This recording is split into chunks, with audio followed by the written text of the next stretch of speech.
केवल 80 पोर्ट को स्कैन करना है। तो सर 80 पोर्ट को रिकॉर्ड वो करना है, तो सर ये कैसे होगा? एक्चुअली इसकी मुझे समझ नहीं आई थी। अच्छा, मैं आप लोगों को एक बात बता दूं, जो पोर्ट नंबर 80 होती है किसकी होती है? वैसे किसी को पता है पोर्ट नंबर 80 किसकी होती है? सर वेबसाइट की। एग्जैक्टली। पोर्ट नंबर 80 और पोर्ट नंबर 443 जो होती है, ये होती पोर्ट नंबर जो 80 होती है वो होती है HTTP की। तो पोर्ट नंबर 443 होती है वो होती है HTTPS की। तो मेटास्पोर्टेबल के अंदर आपके पास वेबसाइट्स हैं, आप लोगों ने आइडेंटिफाई करना है। बात करते हैं नेटवर्क स्कैनिंग की, तो हम टूल जिसकी मदद से हम नेटवर्क स्कैनिंग करते हैं, हम Nmap का इस्तेमाल कर रहे होते हैं। तो बेसिकली आपको होल स्कैन नहीं करना अपनी मेटास्पोर्टेबल, आप लोगों ने पोर्ट को स्कैन करना है यूजिंग सिंबल डैश पी को इस्तेमाल करते हुए। आपने पोर्ट नंबर 80 को ही आपने स्कैन करना, बाकी जितनी भी पोर्ट्स हम सबको इग्नोर करना है। अगर वो आपको आंसर मिलता है देन आपने अपनी मेटास्पोर्टेबल के आईपी के साथ सेमी कॉलन को लगा के आपने एपी का साइन यूज करना है और फायरफॉक्स इम्प्लीमेंट करना है और देखना है कि उससे आपको क्या रिस्पांस मिल रहा है, फायरफॉक्स क्या रिस्पांस आपको दे रहा है। तो दिस इज एक्चुअली असाइनमेंट। सही हो गया सर।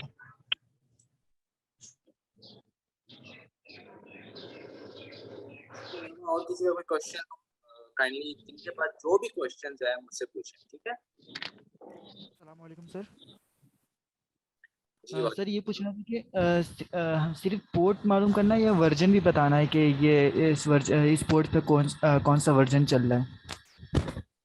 एग्जैक्टली ऐसा तो कुछ नहीं है। आपको जो असाइनमेंट मिली है उसके अंदर जो चीज़ें लिखी हुई हैं वही आपने बतानी है। अगर आप वर्जन एक्स्ट्रा डिटेल की तरफ जाएंगे तो वो कंसीडर तो नहीं होगी, बट अच्छी बात है अगर आप एक्स्ट्रा डिटेल निकालेंगे। लेट्स से पोर्ट का वर्जन निकालें, पोर्ट का वर्जन तो नहीं होता, बेसिकली उसके अंदर जो सर्विसें रन हो रही होती हैं उसके बारे में अगर आप बता देंगे डैश पी लगा के तो बेहतर है, कोई मसला नहीं है। बट हाँ, जो मेन कंसर्न है आपको सिर्फ एक ही पोर्ट को चेक करना। अगर आपकी स्क्रीनशॉट के अंदर या वीडियो रिकॉर्डिंग के अंदर आप लोगों की अदर पोर्ट्स भी शो हुई तो वो जो है कंसीडर नहीं होगी, आपके असाइनमेंट के अंदर कंसीडर नहीं, वो रिजेक्ट हो जाएगी।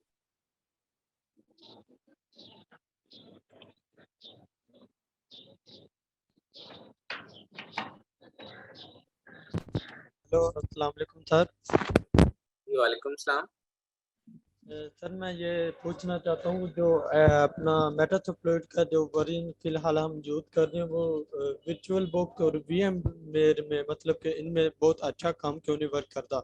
मतलब कि VMware में मेरे पास इतना लो एंड थोड़ा सा पीसी है लेकिन इतना प्रोफेशनल तरीके से वर्क नहीं करता, तो उसके लिए थोड़ा सा मतलब कि इजी वे आप बता दें कि मेटास्प्लोइट हमारे विर्चुअल बॉक्स में भी अच्छी तरह से काम कर पाए।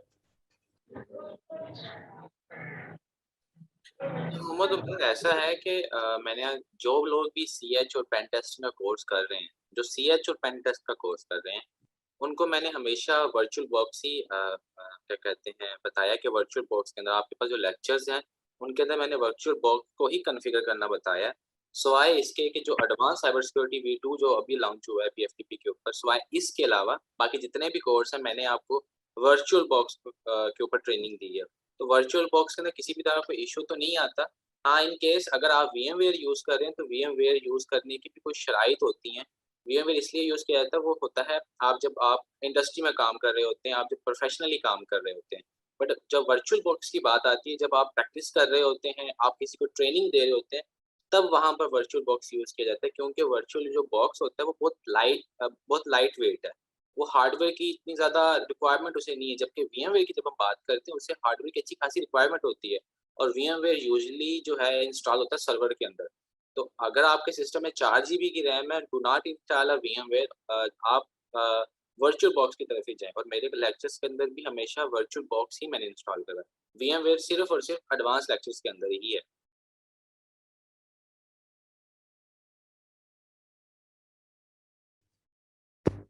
सर बहुत शुक्रिया, लेकिन मैं एक और सवाल ये पूछना चाहता हूँ, अगर हम अपने कंपनी पे जो मेन होस्ट की जैसे कि HTTP की सर्वर देना चाहते हैं तो उसी तरह का एक टूल है मेरे ख्याल अपना Ndirok, उसके अलावा भी एक अच्छा परफॉर्मेंस देने वाला अगर टूल होता है तो वो कौन सा है, उसके बारे में थोड़ा सा एक्सप्लेन कर दो। उमैर, मैं आपकी बात समझा नहीं, आपने क्या कहा है?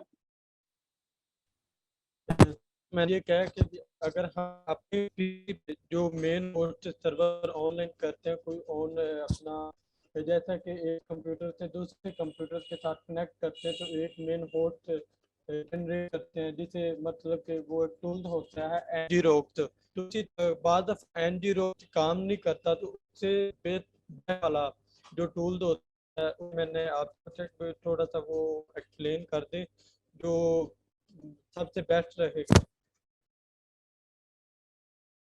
मुझे सिर्फ आपके 2-3 अल्फाज समझ में आ रहे हैं। आप एनजी रॉक की बात कर रहे हैं, आप पोर्ट्स की बात कर रहे हैं।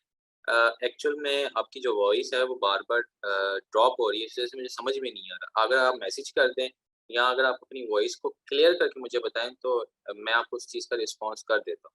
मुझे अब आपकी बात समझ में नहीं, जो समझ में आ रही है वो आप कह रहे हैं कि एनजी रॉक है और पोर्ट्स की आप बात कर रहे हैं, एक जगह से दूसरी जगह कनेक्ट की बात कर रहे हैं, इतना मुझे समझ में आ रहा है, लेकिन एक्चुअल आपकी पूरी जो चीज़ें हैं वो मुझे समझ में नहीं आ रही। तो काइंडली थोड़ा-सा अगर आप मुझे एक्सप्लेन कर दें या वॉइस के अंदर अगर वॉइस ठीक आ रही है, क्योंकि अभी ठीक नहीं है अभी आपकी आई, या अगर आप मैसेज कर दें ताकि मैं उसे पढ़ लूँ और मैं आपको उसका जो रिस्पॉन्स है प्रोवाइड करूँ।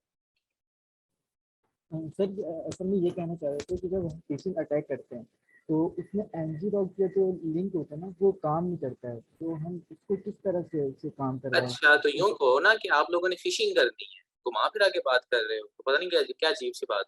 अच्छा, यानी आप लोगों ने 2 नंबरी वाले काम करने हैं फिशिंग पे। देखो, फिशिंग का जो काम होता है just like a social engineering में ट्रिक्स होती है। आप लोगों ने फिशिंग परफॉर्म नहीं किसी के लिए करनी, इसलिए मैंने उसको एनजी रॉक का जो इश्यू है वो रिज़ॉल्व करना नहीं बताया, ठीक है?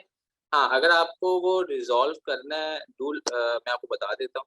आप सिंपली जो है एनजी रॉक को एनजी रॉक की वेबसाइट पर जाएँ, वहाँ पर आप एनजी रॉक का अकाउंट बनाएँ। अकाउंट बनाने के बाद आपको 2 मेन चीज़ें मिलेंगी वहाँ पर। एक आपको मिलेगा आपका टोकन मिलेगा आपको एक, ठीक है? आपका अपना एक यूनिक टोकन होता है, आपको वो मिलेगा। सेकंडली आपको मिलेगी कमांड्स, जो आपको टर्मिनल में डालनी होगी। तो फर्स्ट आपको एनजी रॉक को डाउनलोड करना है अपनी लिनक्स के अंदर डाउनलोड करने के बाद आपको जो टोकन मिलेगा उससे सॉरी एनजी रॉक को इंस्टॉल करना है। इंस्टॉल करने के बाद आपको एक टोकन मिलता है, ठीक है? उस टोकन को सिंपली आपने वो जो कमांड पूरी लिखी होगी उसी टर्मिनल को ओपन करना है। टर्मिनल को ओपन करने के बाद आपने वही कमांड वहाँ पर डाल देनी और पेस्ट कर एंटर कर देना है। आपका एनजी रॉक कॉन्फ़िगर हो जाएगा। तो आप फिर नेक्स्ट टाइम जब भी आप फ़िशिंग के लिए करेंगे, पहली बात फ़िशिंग इज़ कंप्लीटली इल्लीगल, ये एजुकेशन पर्पज़ के लिए होती है कि आप लोगों को पता चले सोशल। ये देखो, फ़िशिंग की जब हम बात करते हैं ये अपना, मैं हमेशा लेक्चर्स के अंदर मैंने कहा है कि ये पूरा मॉड्यूल नहीं है, ये पूरी हैकिंग नहीं है। हैकिंग बहुत अलग चीज़ है, एक्सप्लॉइटेशन है वो।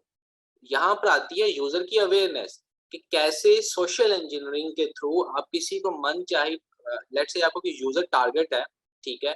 आप एक ऑथेंटिक पर्सन है आपको टारगेट दिया गया है, तो आप उसे कैसे मैनिपुलेट कर सकते हो यूजिंग फिशिंग स्किल। आप अपनी फिशिंग स्किल के मदद से आप इसके अलावा सोशल इंजीनियरिंग की जो डिफरेंट टाइप्स होती हैं उनके थ्रू आप अगले इंसान को मैनिपुलेट करके उसके सिस्टम को कंप्रोमाइज़ कर सकते हो। बेसिकली इसका कॉन्सेप्ट ये है। ये नहीं है कि उसकी फेसबुक हैक कर ली, उसका इंस्टाग्राम हैक कर लिया, उसका अमेज़न अकाउंट हैक कर लिया। This is not a actual hacking. अगर ये काम करोगे भी सही तो इट्स अ कंप्लीटली इल्लीगल। बाकी मैंने आपको बता दिया कैसे करना है। सिंपली एनजी रॉक की वेबसाइट पे जाएँ आप, मैं अगेन रिपीट करता हूँ, एनजी रॉक की वेबसाइट पे जाके अपना अकाउंट साइन अप करें। अकाउंट साइन अप करने के बाद अगला जो स्टेप होगा, आपको 2 लिंक मिलेंगी। पहली होगी इंस्टॉल की, कि कैसे उसे इंस्टॉल करना है, वो कमांड लगा के टर्मिनल ओपन करना है। जिस जगह पर आपने डाउनलोड किया सीडी डाउनलोड लगा के उसी फ़ोल्डर में जाके उसको इंस्टॉल करना है एनजी रॉक को।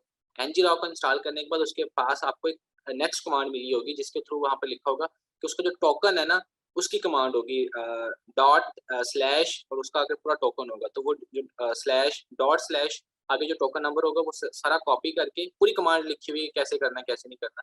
वो जाके उसी टर्मिनल पे जाके पेस्ट कर देंगे। तो नेक्स्ट टाइम जब भी आप फिशर चलाएँगे, एनजी रॉक की तरफ मूव ऑन करेंगे, तो जो लिंक आपको एनजी रॉक नेक्स्ट फिशर या ज़ी फिशर जो भी आपको दे रहा होगा, सेम वही लिंक आप जाके किसी को भी शेयर करेंगे तो वो काम करना शुरू कर देगी, क्योंकि एनजी रॉक जो है उस वक़्त आपकी मशीन के अंदर कॉन्फ़िगर हो चुका हो। इसके अलावा कोई क्वेश्चन हो तो मुझसे पूछें। सर ये क्वेश्चन है कि हम जब एनजी रॉक में सर ये क्वेश्चन है कि जब हम एनजी रॉक में अकाउंट बनाते हैं तो वहाँ हमें जीमेल अकाउंट डालना पड़ता है, तो हम फेक जीमेल अकाउंट कैसे बनाएंगे? सर अगर मैं इसका जवाब देना चाहूँ तो आप ना टेम्प मेल यूज करके भी उसे इस्तेमाल कर सकते हैं एनजी रोक के अकाउंट को।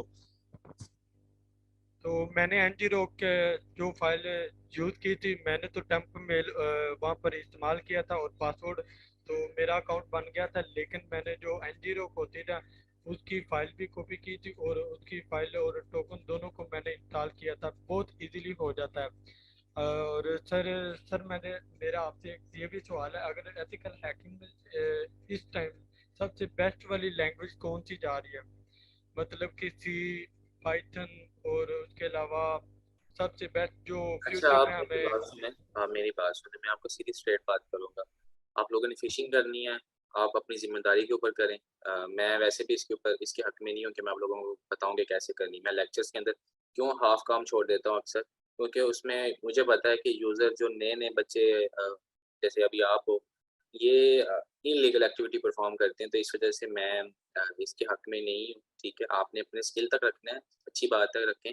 बट अगर इसे आपने प्रैक्टिकली परफॉर्म किसी पर्सन के साथ करना है, तो याद रखिएगा किसी का भी अकाउंट हैक करना या उसके साथ छेड़छाड़ी करना इज कम्प्लीटली इलीगल। आपके साथ किसी भी वक्त कोई भी बंदा कोई भी कानूनी चार्ज ले सकता है, और आप ये ना सोचिएगा कि आपको ट्रैक नहीं किया सकता। आपके आईपीज, आपके डीएनएस रिकॉर्ड्स, आपके आईएसपीआर, सॉरी आईएसपीआर कह रहा हूँ, आपके इंटरनेट प्रोवाइडर्स होते हैं, ये आपको मॉनिटर करते हैं। ठीक है, तो इस तरह की चतरबाजी नहीं करनी है आप लोगों ने। बाकी ये है कि हाँ ठीक है, अच्छी बात है, आप लोग कॉन्फ़िगर कर सकते हैं, कॉन्फ़िगर करें, मैंने भी आपको बता दिया।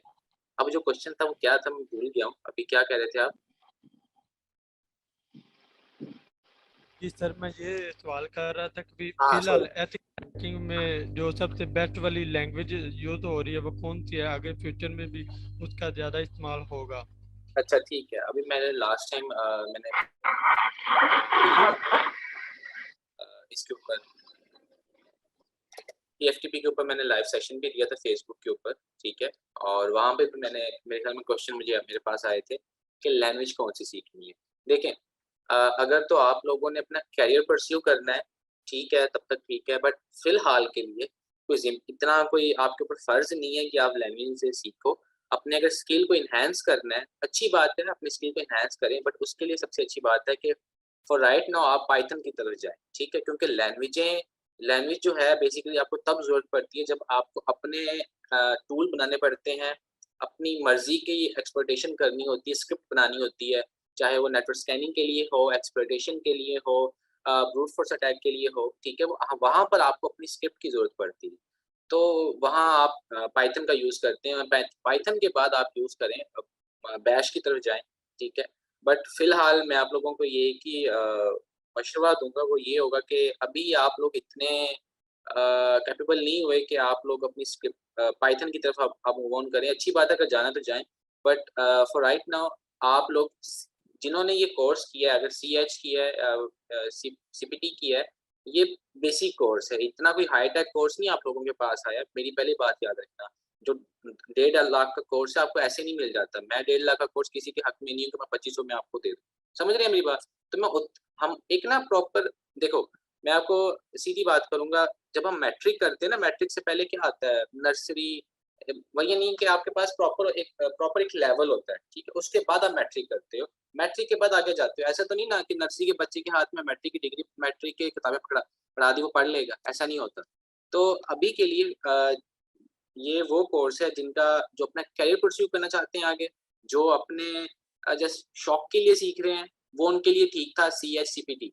जो अपना करियर परस्यू करना चाह रहे हैं, उनके पास नॉलेज नहीं है, उनके लिए भी अच्छा है कि वो पहले सीख लें, नॉलेज कर लें कि यार एक्चुअल में इसमें होता क्या कुछ है, कि ये इंडस्ट्री कितनी बड़ी है, इसमें हम अपने करियर कैसे परस्यू कर सकते हैं। जब आप लोग ये जो शॉर्ट कोर्सेज है, बेसिक कोर्स है, ये जब आप कर लेते हो, देन आप अपना करियर परस्यू करें। अगर करियर परस्यू करना है, मैं जस्ट करियर परस्यू के लिए गाइड कर रहा हूँ। अगर आप लोगों ने आगे करियर परस्यू करना है, देन आप वो करें जो अभी एडवांस टीएफटीपी का कोर्स है, वहाँ उस तरफ जाएं। वो करने के बाद देन आप फिजिकल ट्रेनिंग लें, किसी भी जगह से अच्छे इंस्ट्रक्टर से लें जो सर्टिफाइड हो। उससे आप सीएच की प्रिपरेशन करवाएं, जिसमें 20 मॉड्यूल्स होते हैं। ठीक है, 20 मॉड्यूल्स से मुराद ये है कि अभी आप कितने पढ़ रहे हैं, 10, जो कि अगर इसी काउंसिल से अगर कंपेयर किए जाए तो उनके 6 बनते हैं, प्रॉपरली 6 बनते हैं। तो एडवांस के अंदर जो आपको मिल रहे हैं वो 16 मिल रहे हैं। तो 16 और क्या कहते हैं, अगर वो उन 16 मॉड्यूल्स को कन्वर्ट किया जाए इसी काउंसिल के CH के साथ, तो आपके 10 मॉड्यूल्स, पहले 10 मॉड्यूल्स कवर हो जाते हैं। ये जो एडवांस लेवल 2 PFTP के अंदर पहले 10 मॉड्यूल्स कवर हो जाते हैं। अगले जो 10 मॉड्यूल जिसमें क्रिप्टोग्राफी आ रही है, ठीक है, आपके पास एन्क्रिप्शन टाइप्स आ रही हैं, क्लाउड कंप्यूटिंग आ रही है, IoT डिवाइसेस आ रही हैं, इन चीज़ों को या स्निफिंग आ रही है, man in the middle attack आ रहा है। ये जो चीज़ें हैं, ये आप सीखो फिजिकल ट्रेनिंग के अंदर जाके। तब जब आप उसके बाद आप CH का एग्जाम दो, सर्टिफिकेशन लो इसी काउंसिल की, ठीक है, या कॉम्पिटिया की पेन टेस्ट की सर्टिफिकेशन लो, वो चीपर है, आई गेस 381 की है, $381 की है, और जो इसी काउंसिल की है वो $999 की है, डिस्काउंट भी आजकल चल रहा है, तो $700 कुछ की पड़ जाती है। उसके बाद आप आगे फर्दर परस्यू करें, तो तब जाके आपको लैंग्वेज की जरूरत पड़ेगी। हाँ, अच्छी बात है अगर आप लोग अभी से पाइथन वगैरह सीख लेते हो, मैं ये मना नहीं कर रहा, बट अच्छी बात है अगर आप लोग अभी से पाइथन वगैरह सीख लोगे, तो ये होगा कि वक़्त के साथ-साथ आप लोगों को अपने ना जल्दी वक़्त से पहले ही आप लोगों को अपने टूल्स बनाना शुरू हो जाएँगे। आपको बाद में जाके लेट्स से जब आप OSCP की तरफ जा रहे हो, उसकी प्रिपरेशन करने जा रहे हो, तो वहाँ पर आपको थोड़ी दिक्कत नहीं होगी। आप इज़िली अपने टूल्स बना सकते हो। बट फिर भी उस एग्ज़ाम को क्लियर करने के लिए या CH के एग्ज़ाम को क्लियर करने के लिए आप लोगों के पास एक प्रॉपर रोड मैप हो। रोड मैप से मुराद यही है कि आपके पास प्रॉपर वो नॉलेज तो हो कि आप CH की प्रिपरेशन करने के लिए जा रहे हो। ये प्रिपरेशन से मुराद ये होता है कि आपके पास वो एक्सपीरियंस हो कि मैं जो जिन मॉड्यूल्स के बारे में जा रहा हूँ, क्या वो मॉड्यूल्स मुझे आते हैं कि नहीं आते? जब आते होंगे तभी आप उसकी प्रिपरेशन कर सकते हो, उसको पास कर सकते हो, अदरवाइज़ नहीं। ठीक है ना? पाइथन अच्छी बात है, अगर आपने स्टार्ट करना है पाइथन से, तो पाइथन अच्छी है। पाइथन के बाद आप बैश की तरफ जाएँ। पहले पाइथन सीखें, पाइथन के बाद आप बैश सीखें। इसके अलावा कोई क्वेश्चन हो?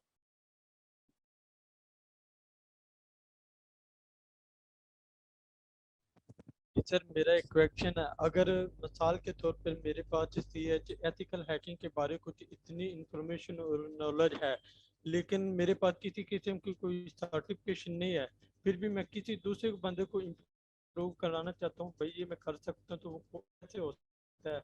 मतलब CE और साइबर सिक्योरिटी में मुझे सब कुछ आता है। मिसाल दे रहा हूँ कि मुझे पेनिट्रेशन टेस्टिंग वगैरह आती है, वेनबिलिटी ढूंढना आता है, और उसके बाद कुछ एडवांस लेवल के काम आते हैं, लेकिन मेरे पास कुछ एडवांस की सर्टिफिकेशन नहीं है, तो मैं कैसे? अच्छा, ऐसा है कि जिन-जिन के कोर्स खत्म होने वाले हैं, उनके लास्ट में एक मॉड्यूल है, सॉरी, स्टार्टिंग में ही इंट्रोडक्शन के अंदर ही आपके पास एक मॉड्यूल है जिसमें है इंट्रोडक्शन के मॉड्यूल के अंदर आखिरी जो सब मॉड्यूल है जिसके अंदर लिखा हुआ है, क्लियरली मेंशन होगा। मैं बता भी रहा हूँ कि सर्टिफाइड वर्सेस अनसर्टिफाइड बंदे में क्या फ़र्क है। तो आपने अगर वो लेक्चर नहीं सुना, तो वो सुनें, क्योंकि उस लेक्चर को सुनने के बाद आपकी जो कन्फ्यूजन है वो दूर हो जाएगी, ठीक है? कि अगर आपके पास सर्टिफिकेशन है, तब क्या आपकी वैल्यू, और अगर नहीं है सर्टिफिकेशन, तब क्या होगा? ये आई गेस मैंने इंट्रोडक्शन के ही मॉड्यूल के अंदर जो आखिरी सब मॉड्यूल्स है इंट्रोडक्शन के पार्ट का, 5वां जो है, मैंने वहाँ पर ये चीज़ क्लियर की हुई है। अभी मेरे ख्याल में आपको क्लियर नहीं है, आपने वो लेक्चर स्किप कर दिया है। आप जाके वो सुनें, आपकी जो कन्फ्यूजन है वो दूर हो जाएगी। सर मेरा एक क्वेश्चन है कि आपने कहा था कि मैं CEH की तैयारी करवाता हूँ, जो इंटरनेशनल है, तो मुझे करनी है सर। आप तो मुझे करवा सकते हैं तैयारी इसकी? मैं बिल्कुल करवाता हूँ, लेकिन मैं करवाता हूँ फिज़िकल ट्रेनिंग्स करवा रहा होता हूँ। सम इंस्टीट्यूट्स हैं, मैं वहाँ जुड़ा हूँ। अगर आप लाहौर में होते हैं, आप आएँ, प्रिपरेशन अगर आपने करनी है, मैं जिन इंस्टीट्यूट के अंदर होता हूँ, आप वहाँ पर आएँ, एडमिशन लें, करें तैयारी, मुझे तो कोई मसला नहीं। बट मैं लाहौर के सर बाकी ट्रेनिंग देता हूँ। मैं तो कराची में होता हूँ सर। कराची में तो नहीं ना मैं आ सकता। हाँ, वेट करें जब तक मैं जिन-जिन प्लेटफ़ॉर्म से जुड़ा हूँ, तब तक, जब तक मैं उन्हें ऑनलाइन ट्रेनिंग्स ना अपनी प्रोवाइड करता, तब तक वेट करें। बट होपफुली आप अगर मुझे फ़ॉलो करते होंगे, तो आपको पता चल जाएगा कुछ दिनों के अंदर कि CH की एक्चुअल जो प्रिपरेशन है वो ऑनलाइन आने वाली है। तो आप वो ऑनलाइन लेक्चर्स के थ्रू भी उसे जो है 20 मॉड्यूल्स को प्रॉपर जो है आप उनकी प्रिपरेशन आप कर सकेंगे। बट अभी फ़िलहाल मैं ऑनलाइन नहीं देता, किसी भी जगह, किसी भी प्लेटफ़ॉर्म में फ़िज़िकल दे रहा हूँ। बट आने वाले फ्यू मंथ्स इंशाल्लाह रमज़ान के मिड में या रमज़ान के लास्ट में, ईद के बाद आपको जो ऑनलाइन ट्रेनिंग है CH की मेरी, वो मिल जाएगी।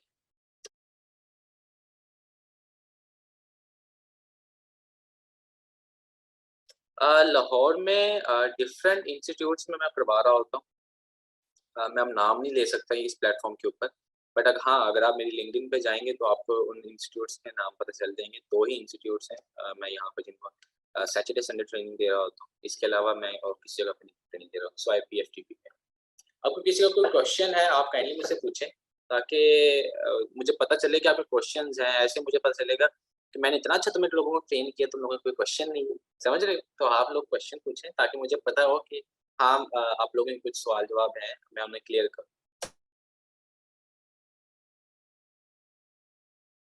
ये क्वेश्चन है कि काली लिनक्स और रेड हैट हैकर में क्या फर्क है? जो एक होता है रेड हैट हैकर के, इनकी भी होती है ना टर्मिनल्स, दोनों में फर्क क्या है?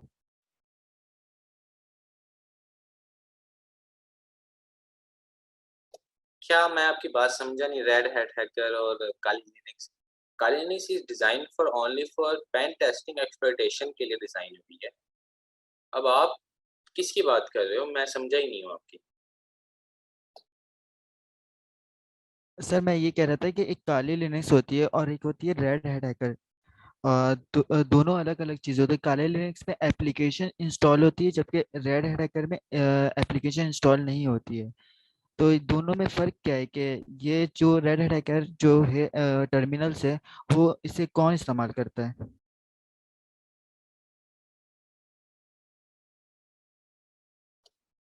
बेटा वो रेड हैट हैकर नहीं है। मैं आपको बताता हूँ, वो है red hat hacker, red hat Linux है, ठीक है, जिसकी आप बात कर रहे हैं। और ये इन दोनों में कोई फर्क नहीं सर रहता।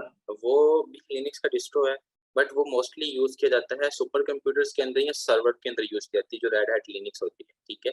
जबकि जो काली लिनक्स होती है ये VMware की इंस्टॉल की जा रही होती है, और ये जस्ट फॉर पेन टेस्टिंग के लिए होती है, ठीक है।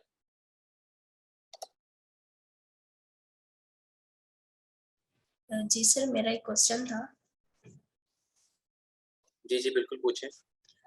सर क्वेश्चन ये था कि साइबर सिक्योरिटी जो है जो एडवांस लेवल का कोर्स है, सर उसके लिए सिस्टम रिक्वायरमेंट्स क्या होंगी? अच्छा, ऐसा है कि उसमें सिस्टम ज़्यादा रिक्वायरमेंट नहीं है आपकी। हाँ, बट आपके सिस्टम के अंदर कम से कम एक SSD का होना ज़रूरी है। अगर आप लोगों ने, लेट्स से आपका कोर टू डू है, i3 है, अगर i3 है और आपके सिस्टम के अंदर 4 GB की रैम है और आपके सिस्टम के अंदर SSD नहीं लगी हुई, HDD लगी हुई है, तो काइंडली आप लोग जो है जिन्होंने भी VMware इंस्टॉल करना है, क्योंकि उस लैब के अंदर VMware इंस्टॉल हो रहा है, बाकी सेम ही आपकी लिनक्स चलेगी और सेम ही आपका मेटास्पोर्टेबल चलेगा। बट फ़र्क कहाँ पर आ जाएगा? आप VMware यूज़ करोगे। जैसे मैंने फर्स्टली कहा था कि VMware जब यूज़ करते हैं तो हार्डवेयर की रिक्वायरमेंट वो मांगता है। तो लेट्स से आपके पास अच्छा खासा कोई नेटवर्क और सिस्टम नहीं है, कोई हैवी सिस्टम नहीं है, तो 128 जीबी की एसएसडी आती है, आई गेस 2800 से 3000 तक आती है एक एसएसडी। आप वो परचेज कर लें, उसमें आप VMware पे इंस्टॉल करें और बाकी के जो टूल्स हैं उसको इंस्टॉल करें, आपको मसला नहीं होगा। कोई ज़्यादा इतनी कोई हाई टेक की ज़रूरत नहीं है अभी। हाँ, तब ज़रूरत पड़ेगी जब आप लोग जी बोलें। सर 3 GB की रैम है मेरी और शायद 190 गीगाहर्ट्ज़ का CPU है।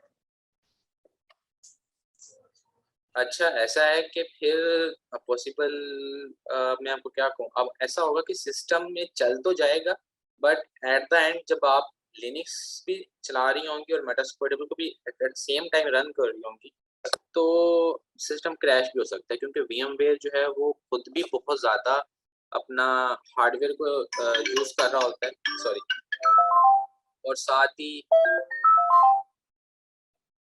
ओके सॉरी, और साथ ही ये जो आपका है ना लिनक्स है, ये भी उसको हीट अप कर रहा हो। आपकी CPU की जो पावर होती है वो बहुत ज़्यादा ऊपर चली जाती है।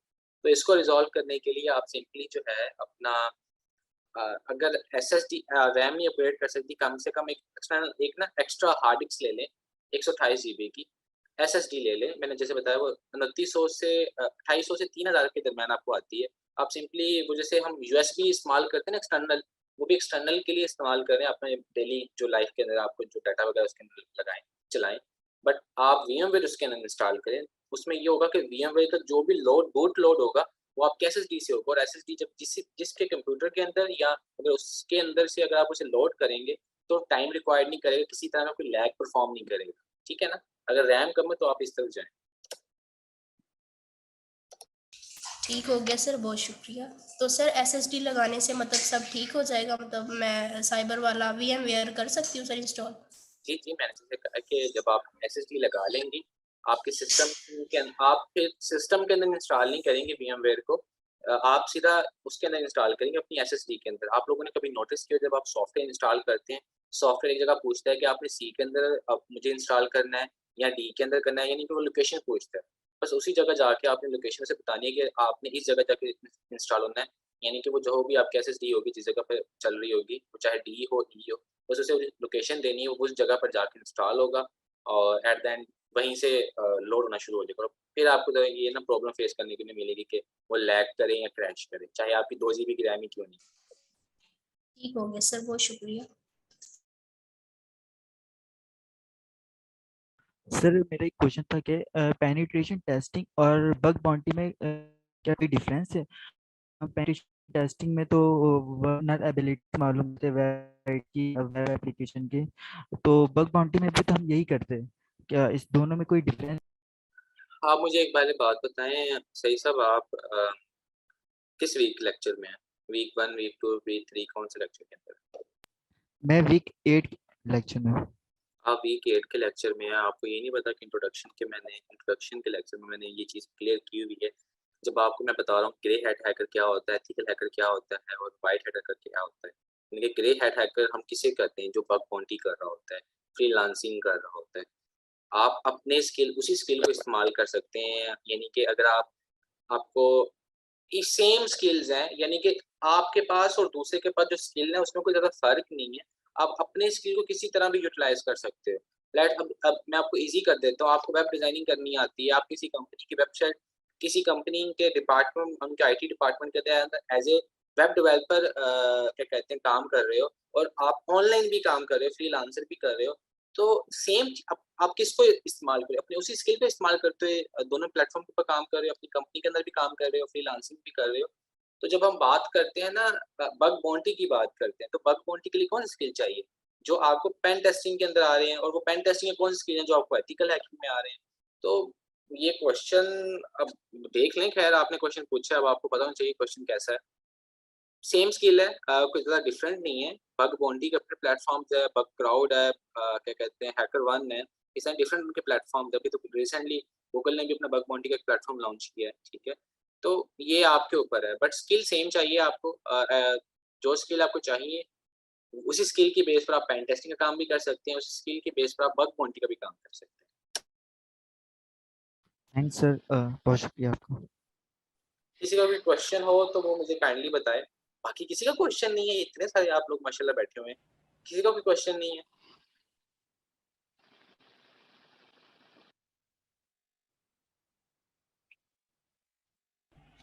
सर आपने कहा कि फिशिंग जो है वो इलीगल है, तो इज इट पॉसिबल कि हम लोग अपने अकाउंट की फिशिंग करें ताकि हमें बताओ कि इसका आइडिया जगह है क्या? बिल्कुल, देखें फ़िशिंग तो इल्लीगल ही है। जब आप अपने अपने से हट के, वर्चुअल एनवायरनमेंट से हट के आप किसी पर्सन को जब टारगेट करेंगे, वो इल्लीगल हो जाएगी। तो आप अपनी फ़िशिंग की जो स्किल्स अगर आपको देखना है, वैसे स्किल क्या है? ये जस्ट कि आप लोगों को पता चले कि फ़िशिंग परफ़ॉर्म कैसे की जा रही होती है, कि किस तरह के टूल्स होते हैं जो आपके अकाउंट्स को कंप्रोमाइज़ करने के लिए बने होते हैं। हाँ, आपको अगर करना है, आप अपनी ब्राउज़र के अंदर जाके उस लिंक को ओपन करें, पासवर्ड वगैरह दे के देख लें, जैसे मैंने किया हुआ है लेक्चर के अंदर, तो आपको वो चीज़ें मिल जाएँगी, वहीं पे पासवर्ड वगैरह बैकएंड पे शो हो जाएँगे। वो टेम्पलेट होता है।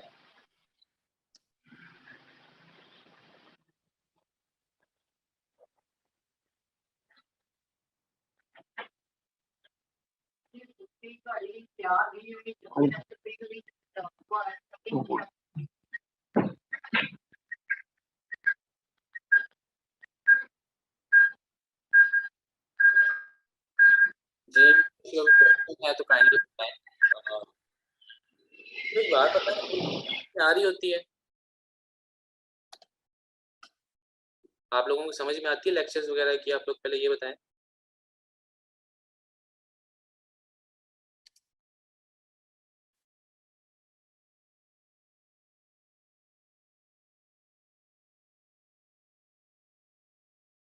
ठीक है, तो फिर कोई क्वेश्चन है पूछ लें, क्योंकि बार-बार ये सेशन तो नहीं ना होंगे आपके साथ।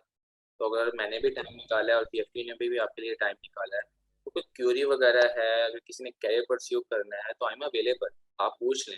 मैं आपको बार-बार कह रहा हूँ, ये बार-बार मौका नहीं आता कि आप लोगों के साथ बार-बार सेशन किया जा सके, ठीक है? कोई क्वेश्चन सर वगैरह है आप लोग पूछ लें, क्योंकि सर सिर्फ यहाँ 3-4 लोगों को मैं देख रहा हूँ जो 3-4 लोग ही क्वेश्चन पूछ रहे हैं, बाकी कोई भी नहीं पूछ रहा। मैं अब क्या समझूं कि बाकी कोई क्वेश्चन नहीं पूछ रहा, मैं इस वहम में ना कहीं मारा जाऊं कि मैं इतना अच्छा पढ़ा रहा हूँ कि आप लोगों के सारे क्वेश्चन पहले से दूर हो रहे हैं। तो कोई क्वेश्चन वगैरह हैं आप लोग पूछें। जी जी सर, मेरा एक क्वेश्चन ये भी है, अगर हम यहाँ पर कोर्स मुकम्मल कर लेते हैं तो कोर्स मुकम्मल करने के बाद यहाँ पर हमारे एक कंपटीशन वगैरह होगा एक आपस में, जो हमें चैलेंज दिया जाएगा, प्रोजेक्ट दिया जाएगा, इसे मुकम्मल किया जाएगा।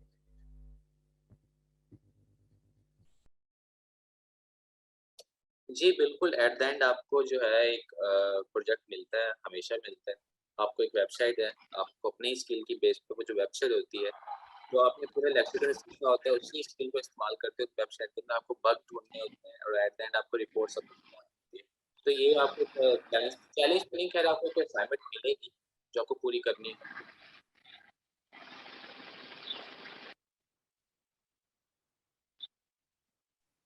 मेरा लास्ट क्वेश्चन ये है कि मैं अभी यहाँ से कोर्स करने के बाद अगर 2 साल का डिप्लोमा कर लेता हूँ साइबर सिक्योरिटी में, एक यूनिवर्सिटी है वो 2 साल की डिप्लोमा करवा रही है साइबर सिक्योरिटी में, अगर मैं वहाँ से साइबर सिक्योरिटी का डिप्लोमा कर लेता हूँ तो क्या बेनिफिट रहेगी मेरे लिए, मुझे कहीं जॉब मिल सकती है या?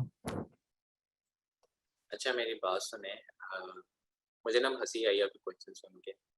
मैं हमेशा कहता हूँ, मैंने लास्ट टाइम ये जो फेसबुक के ऊपर जब लाइव सेशन हुआ था, मैंने वहाँ भी कहा था कि कभी भी डिप्लोमा या ये चीजें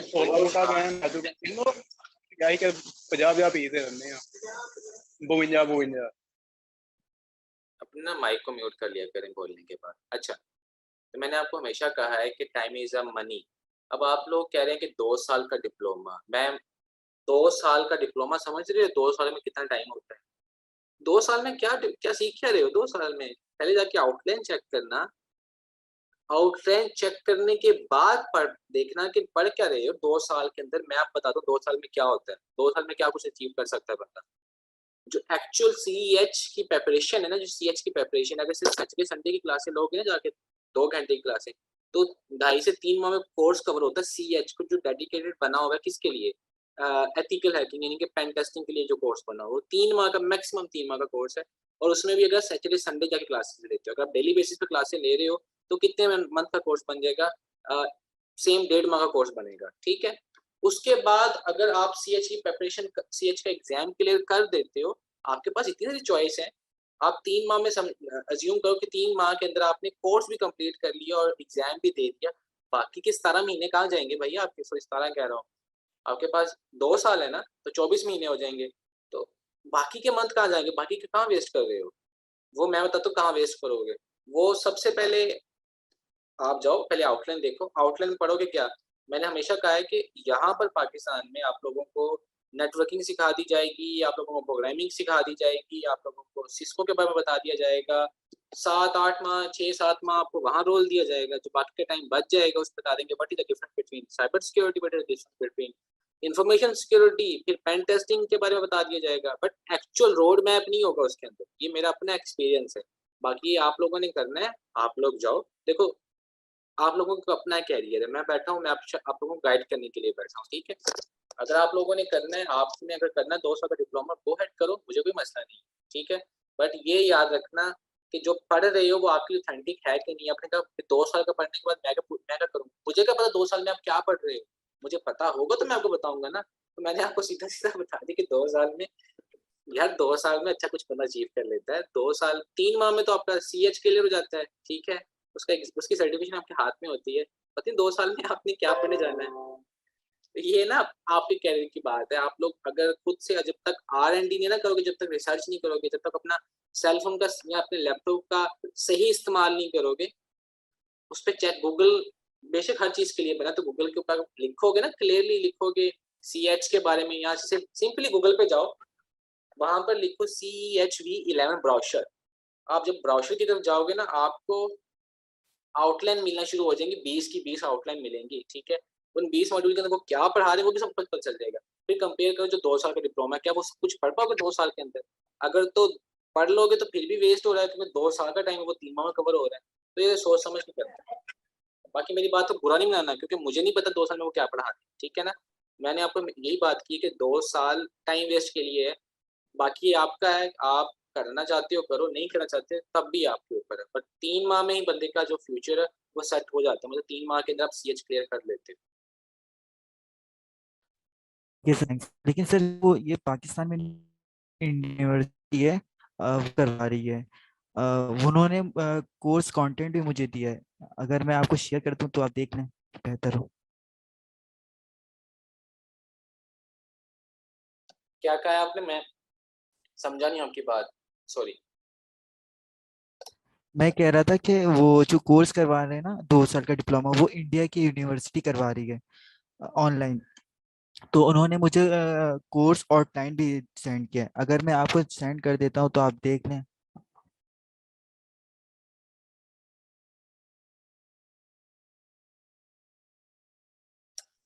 करवा इंडिया की यूनिवर्सिटी रही है और कर आप पाकिस्तान से रहे हो, मुझे एक बात बताओ, आपकी तो डिग्री चलेगी नहीं पाकिस्तान में, ना पाकिस्तान में चलेगी ना बाहर चलेगी, क्योंकि आपकी कंट्री का डिफरेंस है।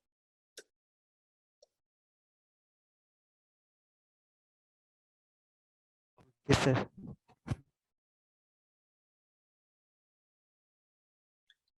पता तो तब चले ना कि 2 साल कर भी रहे हो डिग्री, फिर आपको उसी कंट्री की मिले जिस कंट्री में आप पढ़ रहे हो, कि पाकिस्तान की डिग्री मिले, तब आप बाहर भी चला सकते हो, पाकिस्तान में भी चला सकते हो। स्किल का क्या है, स्किल का प्रूफ क्या होता है, जब तक आपके पास उसका सर्टिफिकेशन ना हो। यानी कि ट्रैफिक वाला, जब ट्रैफिक वार्डन वाला पकड़ता है, वो क्यों रोकता है, उसे भी पता है ना कि गाड़ी चला के आ रहे हो, गाड़ी चलानी आती तो चला के आ रहे हो, लेकिन ठोकी शोकी तो नहीं है ना, सही सलामत चला के आ रहे हो। वो फिर भी आपसे पूछता है कि ड्राइविंग लाइसेंस है, वो पागल तो नहीं है ना। वो इसलिए पूछ रहा होता है कि आपने जो कवानीन पाकिस्तान में बने हुए हैं, क्या इसको फॉलो करते हुए आपने ये ड्राइविंग सीखी है। और उसका प्रूफ ये होता है कि आपने प्रॉपर्ली गवर्नमेंट के दायरे में वो टेस्ट दिया है, टेस्ट देने के बाद आपको एक लाइसेंस मिला है, ठीक है। वो एक अलग बात है कि पैसों से भी मिल जाता है, बिना टेस्ट के मिल जाता है, उस तरफ हम बहस नहीं करेंगे। बट ये है ना कि प्रॉपर एक चेन बनी होती है, एक एसओपीस बनी होती है, उसको फॉलो करने के बाद ही आपको एक सर्टिफिकेशन मिलता है। तो ये सेम चीजें हैं कि अगर आप 2 साल कर भी रहे हो, तो 2 साल के बाद भी आप इंटरनेशनल सर्टिफिकेशन नहीं कर पा रहे, तो 2 साल का कोई फायदा। बाकी मैं कोई प्रमोशन नहीं कर रहा, मैं आपको सीधी साफ क्लियर कट बात कर रहा हूँ, ठीक है, माइंड नहीं करना। सेम बात मैंने आपको की कि 3 माह में सीएच कर सकते, 2 साल में क्या है, बाकी वो आपको जहाज हवाई जहाज चलाना तो नहीं ना सिखा देंगे, या 2 साल बाद कोई किसी चेयरमैन की सीट पे नहीं बिठा देंगे, सीएसएसपी की तैयारी नहीं करवा देंगे। तैयारी करने के बाद भी मैंने हमेशा कहा है कि सीएसएसपी या सीजन की बात करते हैं, तो आपका तो वो अभी, यानी कि आप यूँ समझें कि आपके हाथ में आप मैट्रिक के स्टूडेंट हो, आपके हाथ में पीएचडी किताबें पढ़ा दी हैं, ठीक है, आप पढ़ तो लोगे, बट बीच का बैचलर और मास्टर की तरह क्या। तो ये चीज़ें समझा करो, ये थोड़ा-सा ना दिमाग इस चीज़ की तरफ लगा लिया करें, ठीक है? मैं अच्छा, मेरी बात का बुरा किसी ने नहीं मनाना, मैं ना मेरी नेचर ही ऐसी कि मैं सीधी साफ बात कर देता हूँ। अगले पर्सन को समझ में आए या ना आए, मतलब गुस्सा करे या ना करे, ये मेरा क्या कहते हैं, मुझे ये होता है कि आप लोगों को सीधी साफ बात की जाए। मेरा है कि मैं अगर अपनी 24 साल के अंदर अपना करियर बना के बैठा हूँ अल्हम्दुलिल्लाह, तो सीधी आप लोगों को भी वही सेम इन्फॉर्मेशन पास की जाए जो एक्चुअल ऑथेंटिक है। ना कि ये मैं अभी चाहूँ तो मैं आपको ऐसा मोटिवेट करने बैठूँ कि बेटा ये तुम इतने पैसे कमाने लगे हो, ये देखो मेरी बैंक स्टेटमेंट, ये मतलब ख्वाब ही दिखाने हैं ना, उस ख्वाब का क्या फ़ायदा जब आप लोगों को रोड मैप ही ना मैं फ़ॉलो कराऊँ, उस चीज़ की तरफ आप जाओ ही ना, तो ज़रा तरीक़ेकार से, ठीक है ना? बाकी ये आपके ऊपर है, जिसने भी क्वेश्चन पूछा, मैं नाम भूल गया हूँ आपका। आपका जो जो भी अगर आपने 2 साल करना है, आप करें। मेरा मकसद है आपको एक्चुअल गाइड करना, आपके थोड़ी-सी रहनुमाई करना, वो मैंने कर दी है। अगर आप फिर भी करना चाहते हो, वो आपके ऊपर है, आपका अपना करियर है, आपने अपने लिए अपना फ्यूचर को सिक्योर करना है, मेरे लिए नहीं करना, ठीक है ना? ठीक है सर। सर मुझे ये समझ नहीं आया था, इसलिए मैं आपसे डिसीजन लिया। थैंक्स। सर सर जी बोलें। जी बोलें। सर असाइनमेंट में जो टास्क नंबर 3 है वो काइंडली आप दोबारा एक्सप्लेन कर देंगे। अच्छा, क्या है मुझे भी नहीं पता मैंने क्या बनाया है, तो आप मुझे अगर रिपीट करें ताकि बाकियों को भी समझ में आए, सर पोर्ट नंबर 8 ही हम लोगों को विजिबल करना है उसमें। अच्छा हाँ, उसमें ये है कि आप जब नेटवर्क स्कैनिंग के मॉड्यूल के अंदर जब आप जाएंगे, जब आपने पढ़ा होगा, तो उसमें क्या कर रहे थे हम एनमैप का इस्तेमाल करते हुए हम पोर्ट्स को आइडेंटिफाई करते थे, पूरे नेटवर्क को स्कैन करते, यानी कि टारगेट आईपी को हम स्कैन करते थे। तो वहाँ पर हमें डिफरेंट पोर्ट्स नंबर देखने को मिलती थी, एफटीटीपी की पोर्ट देखने को मिलती थी, एसएस की पोर्ट देखने को मिलती थी, 443 की पोर्ट है, 80 की पोर्ट है, वहाँ पे डिफरेंट हमें पोर्ट्स जो हैं देखने को मिलती हैं। तो वो नहीं हमने करना, हमने बेसिकली करना क्या है, अब हमने एनमैप को इस्तेमाल करते हुए एक डेडिकेटेड पोर्ट को आइडेंटिफाई करना जो कि पोर्ट नंबर 80 है। यानी कि पोर्ट नंबर 80 ही आपने शो करवानी है, बाकी जो जितनी भी पोर्ट्स आपको आ रही हैं, वो आपने शो नहीं करवानी, उसे इग्नोर करना है। तभी आपकी वो जो असाइनमेंट है वो प्रूव होगी। बेसिकली उसमें क्या है कि आप अभी अगर जब हम एनमैप का इस्तेमाल करने के बाद टारगेट आईपी देते हैं तो हमें क्या देखने को मिलता है? हमें एक बंडल ऑफ पोर्ट्स देखने को मिलती हैं। तो वो पोर्ट्स के अंदर हमें 80 भी देखने को मिलता ही है, बट अभी हमने क्या करना है, हमने एनमैप की कमांड डाल के हमने डेडिकेटेड पोर्ट देखनी है, यानी कि अपनी मर्जी से पोर्ट नंबर आइडेंटिफाई करना है। यानी कि टर्मिनल में आपने एनमैप को बताना है कि हमें सिर्फ पोर्ट नंबर 80 आइडेंटिफाई करना है, बाकी जितने भी पोर्ट्स हैं सबको इग्नोर कर दो। तो एनमैप आपको टर्मिनल पे रिस्पॉन्स ये बताएगा कि पोर्ट नंबर 80 ऑन है या ऑफ है, बस बाकी जितनी भी पोर्ट्स हैं वो आपको शो नहीं होंगी। तो दिस इज एक्चुअल असाइनमेंट। उसमें आप वैसे हिंट दे देता हूँ, उसको रिजॉल्व करने के लिए आपको डैश पी और उसके बाद पोर्ट नंबर दे के जब आप टर्मिनल के ऊपर जाएंगे पोर्ट नंबर आइडेंटिफाई हो जाएगी कि वाकई वो क्लोज है कि ऑन है। ठीक है ना? Okay sir, thank you.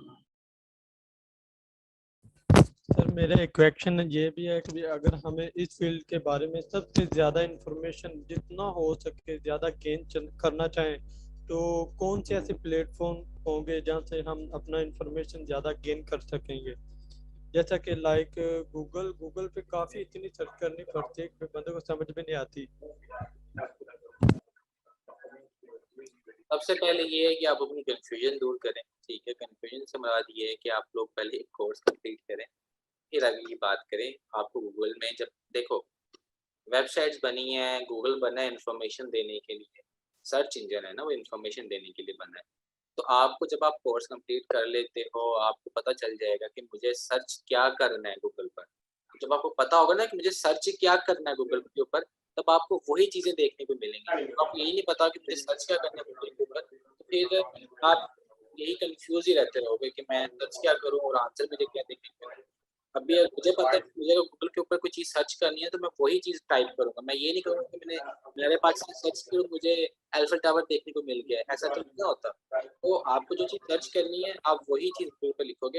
यानी कि अगर आप बात करते हैं नॉलेज पॉइंट ऑफ व्यू से, जब आप कोर्स कंप्लीट करते हो तो आपको पता होगा कि हाँ, अब मुझे अगर आइडेंटिफाई करना है तो क्या चीज़ किस चीज़ के बारे में गूगल पे जाना है, मैं क्या चीज़ लिखूँ तो मुझे वो आर्टिकल शो हो। ठीक है? यानी कि लेट्स से आप बात करते हो कि आपको क्रिप्टोग्राफी के बारे में पढ़ना है, क्लाउड कंप्यूटिंग के बारे में पढ़ना है, तो आप गूगल पे जाके लिखोगे क्लाउड कंप्यूटिंग इंट्रोडक्शन, ठीक है? या क्लाउड कंप्यूटिंग की डिटेल्स के बारे में सर्च करोगे, फिर जितने भी आर्टिकल सामने आ रहे होंगे आप जाके रीड करो, कोई वीडियोज़ आ रही हैं जाके रीड करो। यानी कि आपको पता होगा ना कि मुझे सर्च क्या करना है। यानी कि आप सर्च करने बैठ जाओ ethical hacking versus pen testing में फ़र्क, तो ये तो आपका कंप्लीट हो गया है ना, वैसे ही कंप्लीट हो गया। ये चीज़ें तो नहीं ना सर्च करनी गूगल पे जाके। सर मैं यही कहना चाहता था कि ज़्यादा मोटिवेशन होती है जैसा कि आप लाइक दैट आपने पहले लेक्चर में हमें बताया है सी एच मेटासप्लॉइट और जो हम पढ़ रहे हैं लिख रहे हैं तो उसके बारे में एक पॉजिटिव पॉइंट ये भी होता है कि बंदा उसके बारे में मेटासप्लॉइट में गूगल पे सर्च करता है मेटासप्लॉइट किसने बनाया कब बना उसके और फॉर्म क्या है उससे क्या फ़ायदा होता है और लाइक दैट कब वजूद में आया था और उसके बाद कुछ और डिस्ट्रीब्यूटर होते हैं जैसा कि पैरेट ओएस जो कंप्यूटर में वर्चुअल बॉक्स में हम चलाते हैं कभी कभी तो उसमें कैसा काम करता रहेगा इसके बारे में यही पूछा सबसे बेस्ट वाले साथ साथ जो टॉपिक के साथ हम डिस्कशन करते जाएंगे तो उसके बारे में इसमें मोटिवेशन तो कोई नहीं है कि मेटास्प्रेडेबल किसने बनाया है। मेटास्प्रेडेबल जिसने बनाया वो रैपिड7 कंपनी, रैपिड7 वही कंपनी है जो जिसने एमएस कंसोल भी बनाया। रैपिड7 वही कंपनी है जो दुनिया की top of the line number 1 company है जो सर्विस एंड सॉल्यूशंस देती है। ठीक है, ये गूगल पर सर्च कर लोगे ना कि एमएस कंसोल किसने बनाया, रैपिड7 किसने बनाया, मेटास्प्रेडेबल किसने बनाया है, तो वो मिल जाएगा। ठीक है, उसका एक बंदे का नाम है जिसने वो बनाया, मुझे उसका नाम भी नहीं पता खैर, ठीक है, काफ़ी डिफिकल्ट नाम है, बट एक ही बंदे ने बनाया जो रैपिड7, अब खैर वो अपनी कंपनी रन कर रहा है। हाँ, ये चीज़ें सर्च करने के लिए इसमें मोटिवेशन तो कोई तरह की नहीं है, इसमें ये है कि आपका नॉलेज बढ़ जाता है। इसमें ये है कि यार ये कंपनी ये चीज़ टूल किसने बनाया है, अच्छा वो बंदा प्रोफेशनली क्या काम कर रहा है।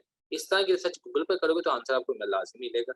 अब मैं आपको बताऊँ बेटा सर्च क्या करना है, वो तो आपकी सर्च के ऊपर डिपेंड है ना कि आपने सर्च क्या करना है। मैं आपको क्या बताऊँगा कि मैंने क्या सर्च अब भई आपने ये सर्च करना है, ये सर्च करना है। सिंपली सर्च करो, कोई किसी तरह की कोई कन्फ्यूजन आ रही है आपके पास, ओपन ओपन हैंड है ना, इंटरनेट देखो बहुत बियॉन्ड है, बहुत ज़्यादा डीप है।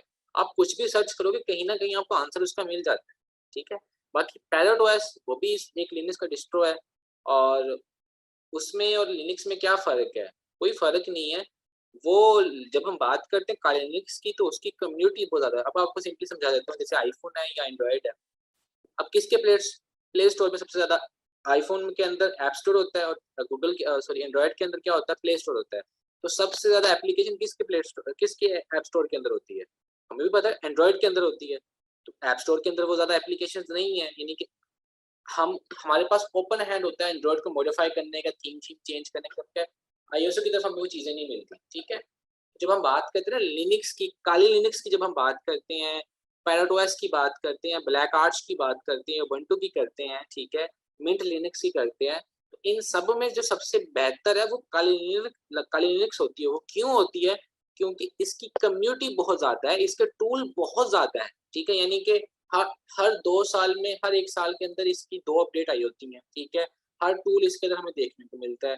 जबकि पैरेट ओएस की बात करते हैं, उसके डेवलपर्स कम हैं, उसकी टीम उतनी बड़ी नहीं है, उसकी कम्युनिटी उतनी ज़्यादा बड़ी नहीं है, जितनी बड़ी काली लिनक्स की है। तो ये एक डिफरेंट है। आप ये वैसे आपको क्या कहते हैं नॉलेज जो है गूगल पर मिल जाएगा, अगर आप सिंपली कंपेयर करो what is the difference between pirate OS और काली लिनक्स, आपको डिफरेंस पता चल जाएगा। ये तो आपकी सर्च के ऊपर है। खैर कोई क्वेश्चन वगैरह और भी हैं तो पूछें। सर क्विज के बारे में बता दें।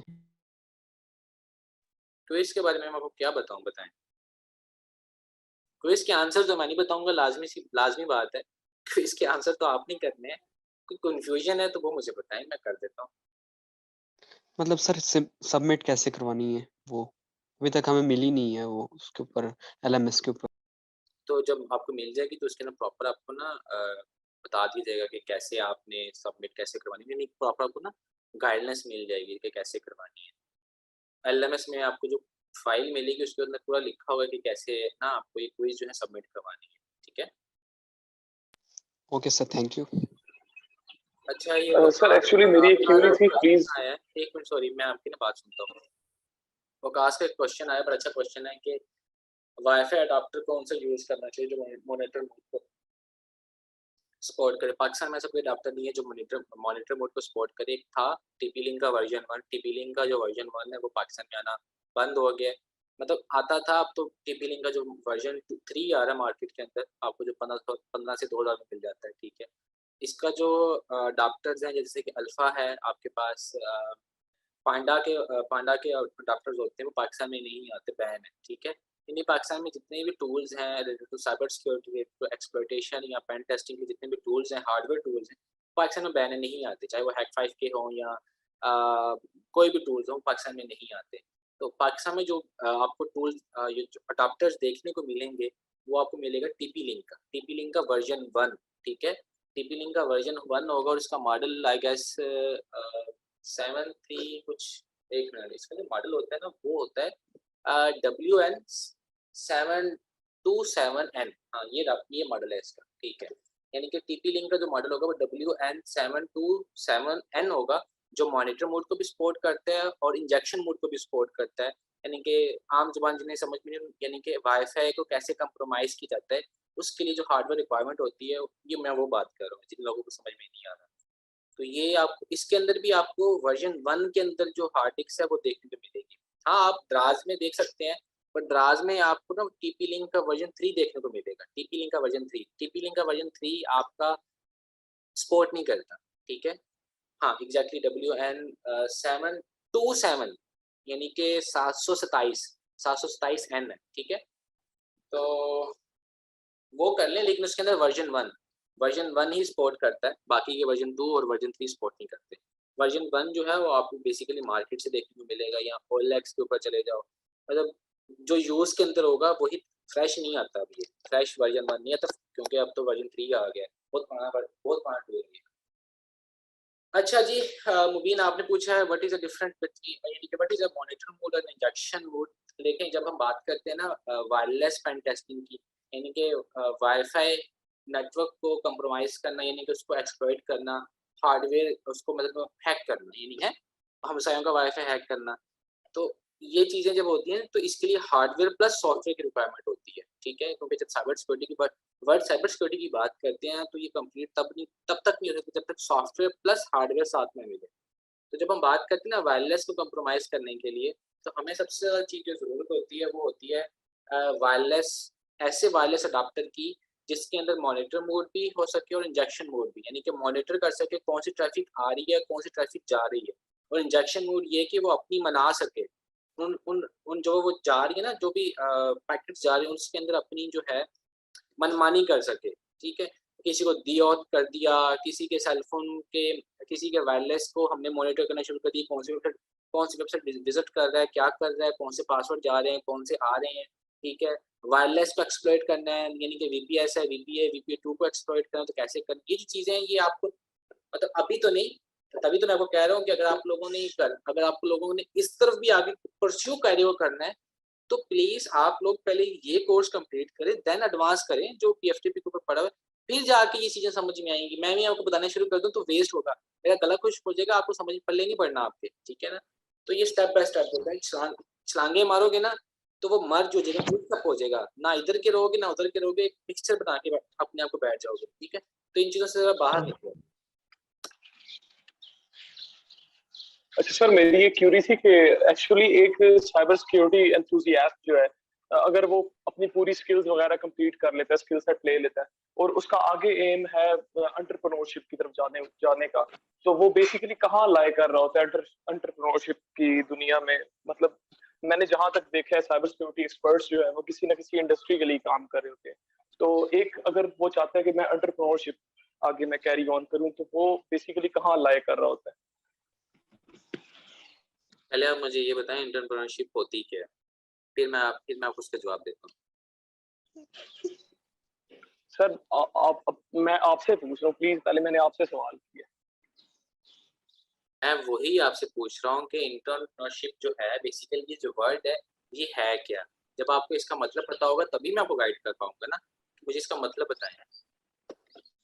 सर बेसिकली एंटरप्रेन्योरशिप ये चीज है कि आपने अपनी एक्सपर्टीज किसी को मतलब आप फायदा पहुंचाना है, बेसिकली किसी के अंडर रह के काम नहीं करना, आपने खुद अपने एम्प्लॉयज रखने हैं और मतलब दुनिया में कुछ ऐसा परफॉर्म करना है कि जहाँ पे ना आपका कोई बॉस ना हो, basically you are the boss and you are employing everyone else. देखो, जब हम बात करते हैं ना साइबर सिक्योरिटी की, तो इसके अंदर एंटरप्रेन्योरशिप जो है ना बेसिकली इम्प्लीमेंट नहीं होती। ये वर्ड वो है जिसके अंदर आप अपना बिजनेस खड़ा करते हो, अपना स्टार्टअप खड़ा करते हो, ठीक है? यानी कि यू आर द बॉस और आपके नीचे टीम काम कर रही है, यानी आप अपनी एजेंसी बना लेते हो। तो स्टार्टअप और एंटरप्रेन्योरशिप के अंदर कोई ज़्यादा फ़र्क नहीं है। और बाकी रही साइबर सिक्योरिटी की बात, तो ये इसके अंदर ऐसा कुछ नहीं होता। हाँ, इसमें ये है कि आपके पास स्किल सेट अच्छा आ गया, यू आर फाइनेंशियली स्ट्रॉन्ग, आप अपनी एजेंसी खड़ी कर लो, कंपनी खड़ी कर लो जो सर्विसें प्रोवाइड करे, तो आप इसको कंसीडर कर सकते हो कि हाँ, आपने स्टार्टअप खड़ा कर लिया अपना और आप खुद से ही जो सर्विसें हैं क्लाइंट को देना शुरू कर देते हो। क्योंकि साइबर सिक्योरिटी के अंदर किसी भी बिजनेस के अंदर एक कॉन्सेप्ट है माइंड के अंदर बिठा लेना, ठीक है? एंटरप्रेन्योरशिप या स्टार्टअप की जब हम बात करते हैं वो बेसिकली क्या है कि अपने स्किल सेट को यूज करते हुए अपनी कंपनी खड़ी कर लेना, ना कि दूसरों की कंपनी में 8-8 9-9 घंटे काम करना। This is actual startup plan और एंटरप्रेन्योरशिप इजी वर्ड के अंदर जिनको समझ में नहीं आती, जो सिर्फ ये देख रहे हैं कि अगले ने ये कर लिया, अगले ने वो कर लिया। एक्चुअल मकसद ये है कि अपना कारोबार खड़ा कर लेना, वो है एंटरप्रेन्योरशिप या स्टार्टअप है आपका, ठीक है? अब यंग जनरेशन में खड़ा कर लो। अब जैसे मैं हूँ, अगर मेरे पास स्किल है तो मैं चाहूँ तो मैं अपना इंस्टीट्यूट खड़ा कर सकता हूँ। मैं चाहूँ तो अपनी सर्विस एजेंसी शुरू कर सकता हूँ जिसके अंदर मैं बॉस होऊँगा, मेरे नीचे 4 टीम होगी, मेरे नीचे टीम बैठी होगी जो डिफरेंट कंपनी के साथ काम कर रही होगी, हम डिफरेंट कंपनी से काम कर रहे हैं। तो वो क्या बेसिकली हो गया, क्या बेसिकली हुआ, मैंने अपना बिजनेस खड़ा कर लिया। तो actually this is a entrepreneurship या स्टार्टअप प्लान, इसे हम बोलते हैं इजी वर्ड के अंदर। तो साइबर सिक्योरिटी जब हम बात करते हैं ना, तो यहाँ पर ये चीज़ें इम्प्लीमेंट नहीं होती। वो क्यों नहीं होती? जब तक आप मार्केट के अंदर इन नहीं हो, मार्केट में आपकी पहचान नहीं है, कोई भी कंपनी आपको कॉन्ट्रैक्ट नहीं देती अनटिल अनलेस जब तक आपकी कंपनी की रेपुटेशन ना हो या कंपनी में मौजूद जो एम्प्लॉय उनकी रेपुटेशन ना हो। क्योंकि यहाँ पर सबसे बड़ी चीज़ है वो मैटर करती है ट्रस्ट। क्या हम इस पर्सन के ऊपर या इस कंपनी के ऊपर ट्रस्ट कर सकते हैं कि ये हमारी सिक्योरिटी जो है वो कर सके, मॉनिटर कर सके? क्या यही बंदे जो है हमारी सिक्योरिटी को लीक आउट ना करते? क्या ये इतने कैपेबल हैं या इतने ये ऑथेंटिक पर्सन है या डिफरेंट ये जो आपकी डिफरेंट कंपनी है सिक्योरिटी के साथ, क्या ये वाकई उनके साथ एलिजिबल है, इनके पार्टनर है, ताकि अगर हम इन्हें सिक्योरिटी देते हैं तो ये उनके टूल तो यूज करेंगे या पता चलिए अपने थर्ड पार्टी टूल यूज करें? तो यहाँ पर ट्रस्ट फैक्टर, जो वर्ड ट्रस्ट फैक्टर, ट्रस्ट है ना, ये बहुत मैटर करता है साइबर सिक्योरिटी के अंदर।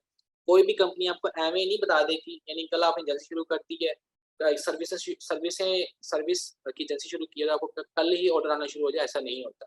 इसमें सिंपली कट ऑफ बात है कि अगर आपकी मार्केट में पहचान है या आप ऑथेंटिक पर्सन कंपनी हो जिसके साथ डिफरेंट प्लेटफॉर्म जुड़े हुए हैं, ठीक है, आपके पास जो टीम है वो हाईली क्वालिफाइड है, हाईली स्किल्ड है, तभी आपको इसके अंदर जो है कामयाबी होगी, अदरवाइज इसमें कामयाबी नहीं होती। तो एंटरप्रेन्योरशिप का तो यार जी बोले सर। असल में देखें ये चीज तो इंडिविजुअली भी अप्लाई होती है। देखें अब मैं फॉर एग्जांपल किसी इंडस्ट्री में जा रहा हूँ तो उनको तो ट्रस्ट इश्यूज मेरे साथ भी होंगे। मैं कैसे गारंटी कर सकता हूँ कि मैं ट्रस्टवर्दी इंसान हूँ या मैं मतलब ये आप पूरी कंपनी की बात कर रहे हैं। यहाँ अगर आप एक इंडिविजुअल को देखें सर सुने, आप जब आप किसी कंपनी में जाते हो तो आपसे कॉन्ट्रैक्ट साइन होते हैं, समझ रहे हो? कॉन्ट्रैक्ट का मतलब पता है क्या होता है? साइबर सिक्योरिटी वो वाहिद क्या कहते हैं जॉब है जिसके अंदर कॉन्ट्रैक्ट साइन होता है ना, उसके अंदर क्लियरली मेंशन होता है कि जिस पोस्ट के ऊपर आप जा रहे हो, अगर आपकी निगरानी के अंदर कोई कंपनी की डाटा लीक होता है, कुछ भी कोई भी एक्सप्लॉइटेशन होती है, यानी कि जिस कंपनी की आप सिक्योरिटी संभाल रहे उस कंपनी को डैमेज हो गया है, ठीक है, तो वो आपके ऊपर होता है सब कुछ, आपकी जिम्मेदारी होती है, ठीक है ना? तो सर यूं तो पूरी इंडस्ट्री भी तो कॉन्ट्रैक्ट साइन कर सकती है। यूं तो ये देखें जैसे डाटा सेंटर्स वगैरह हैं, वो भी तो कितना बिलियन डॉलर्स का डाटा स्टोर कर रहे होते हैं, तो उन्होंने भी तो कोई ना कोई तो कॉन्ट्रैक्ट साइन किया होता है ना।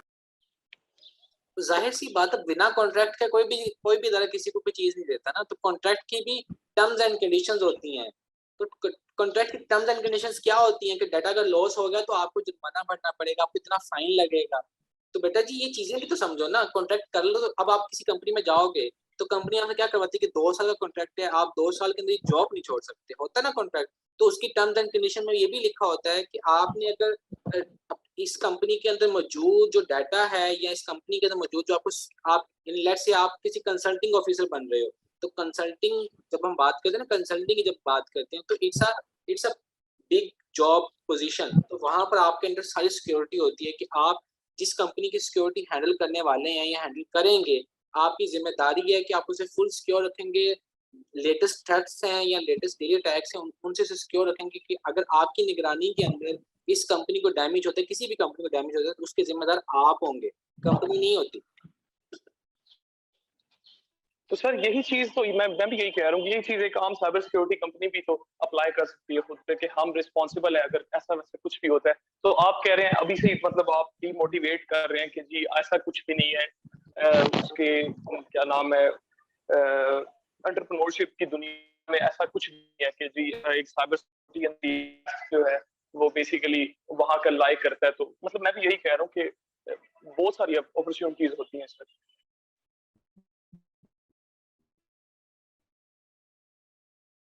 अच्छा मेरी बात सुनो, मैंने किसको डिमोटिवेट किया? मैं डिमोटिवेट तो इसमें कर ही नहीं रहा, आप कंफ्यूज हो। मेरी बात सुनो, चलो मान लिया आपने नहीं सर प्लीज तो सुनो सर सॉरी, वैसे मेरा थोड़ा सा वो ना मेरा तरीकाकार ये है थोड़ी, सो नो हार्ड फीलिंग्स, ठीक है? मैं असल में मैं बोलता ऐसे हूं तो प्लीज आपने कोई फर्क नहीं पड़ता। अच्छी बात है कि आप स्ट्रेट टू फॉरवर्ड बात करते हो। अब सुनो मेरी बात, चलो मैं वही आपसे बात करूँ ना कि जो कभी कॉन्ट्रैक्ट पढ़ा है आपने साइबर सिक्योरिटी का, जॉब का कॉन्ट्रैक्ट कभी पढ़ा है या किसी कंपनी से जो कभी एग्रीमेंट हो होता है, जैसे हम एमयू बोलते हैं, एमयू साइन बोलते हैं, कभी वो कभी पढ़ा है आपने? नहीं पढ़ा तो पहले जाके सर हम बेसिकली हम इंडस्ट्री में नहीं है, आप अप्लाई करें इंडस्ट्री में, आप बताएं कैसे होता है? मैं वही तो आपसे बात कर रहा हूँ ना, कि जब मैं आपसे बात कर रहा हूँ कि कभी आपने वो चीज पढ़ी, अगर नहीं पढ़ी ना तो फिर मैं आपसे बात करूँ कि हाँ, तब मैंने आपसे बात की कि बेटा ऐसे नहीं है कि एंटरप्रेन्योरशिप आप अपनी एजेंसी खड़ी कर लो। अब मेरी बात सुनो, आप पीटीसीएल की सिक्योरिटी पकड़ते हो, पीटीसीएल या नादर की सिक्योरिटी मैं एज्यूम करें चलो उसकी नहीं पकड़ते, क्रीम ऊबर की पकड़ लेते हैं, इनड्राइव की पकड़ लेते हो, आपने उनकी सिक्योरिटी संभालने के पकड़ लिए, जिसमें आप उनका डाटा की प्रोटेक्शन कर रहे हो, उनकी नेटवर्किंग को हैंडल कर रहे हो, उनकी एप्लीकेशन को हैंडल कर रहे हो। अगर आपकी निगरानी के अंदर वो कंपनी हैक हो जाती है तो कॉन्ट्रैक्ट के अंदर क्लियरली मेंशन होता है कि आप इतना जुर्माना भी पे करोगे। अब मैं आपको बताता हूँ अपनी जिम्मे, अब अपने कॉन्ट्रैक्ट की अगर मैं आपको सीधी सी कहानी बताता हूँ, मेरे कॉन्ट्रैक्ट में क्लियरली मेंशन है कि अगर मेरी निगरानी के अंदर मैं जो जिस कंपनी को भी अपनी निगरानी के अंदर मैं चेक कर रहा हूँ, अगर उस कंपनी अल्लाह ना करे, अल्लाह माफ करे, बड़े अल्लाह इस चीज से मुझे बचाए, अगर मेरी निगरानी के अंदर वो कंपनी अगर किसी भी तरह का उसे नुकसान पहुंचता है, अगर उसमें जिम्मेवारी मेरी पाई जाती है, यानी कि अगर उसकी रिपोर्ट तैयार होती है, ऑडिट तैयार होता है, तो पता चलता है कि मेरी क्या कहते हैं कोताही की वजह से वो कंपनी कंप्रोमाइज हुई है, तो आई नीड टू पे $1 मिलियन मुझे पे करने पड़ेंगे। समझ रहे हैं? वो एक अलग बात है कि मुझे फायर कर दिया जाए, टर्मिनेट कर दिया जाए, मुझे भी पे करना पड़ता है, मेरे ऊपर जुर्माना होगा। तो जिस कंपनी के ऊपर लगेगा तो उसको, यानी कि मेरी कंपनी के, अब मैं अपनी कंपनी में एम्प्लॉय हूँ, मेरे ऊपर जुर्माना लगा तो मेरी कंपनी को भी डेफिनेटली जुर्माना होगा, वो चाहे $2 मिलियन का हो, $3 मिलियन का हो, वो उसके ऊपर भी जुर्माना पे होगा। तो हाँ, अब आप समझे कि अगर आपने एजेंसी खड़ी करनी है तो बेटा जी पीछे इतनी जायदाद होनी चाहिए कि कल को कोई अगर कंपनी कंप्रोमाइज हो जाती है तो यू नीड टू पे द मनी। ठीक है, आपको पैसे पे करने होंगे, उनको वो जुर्माना देना पड़ेगा।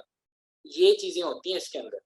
अगर आप ये कर सकते हो तो एजेंसी खड़ी कर लो। मैं खुद खड़ी कर लेता, मुझे क्या मसला था। नहीं सर, आप बेसिकली आप बैड फैक्टर्स की तरफ जा रहे हैं ना कि ऐसा होगा ही नहीं सर, क्यों हम मतलब पे करेंगे। आप करें, मैं बैड फैक्टर्स की तरफ नहीं जाना। पता क्या है, अब बैड फैक्टर की तरफ मैं जा कहाँ रहा हूँ, मैं आपको मैंने क्या कहा स्टार्टिंग में कि अल्लाह माफ करे कभी ऐसा ना हो। मैं नहीं चाहता कि कभी किसी मेरे साथ ऐसा हो या किसी के साथ भी ऐसा हो, क्योंकि ये हो तो बहुत बड़ा नुकसान है ना।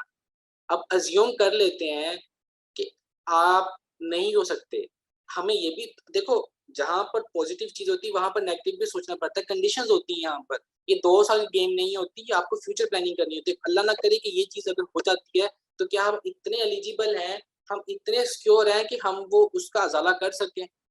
ये नहीं सोच के चला जाता। देखो कारोबार के अंदर, ये तो बिजनेस पॉइंट ऑफ व्यू हो गया ना, कि कारोबार में उतार चढ़ाव तो होता रहता है, चाहे वो कोई भी बिजनेस हो, उसमें गिराव भी होता है, उसमें चढ़ाव भी होता है।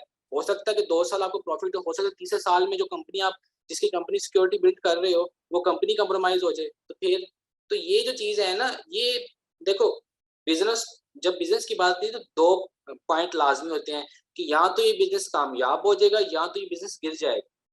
उसमें ये 2 चीजें लाजमी होती हैं कि अगर 2 साल बाद ये चढ़ गया तो पता नहीं अगले 3 साल बाद क्या होगा।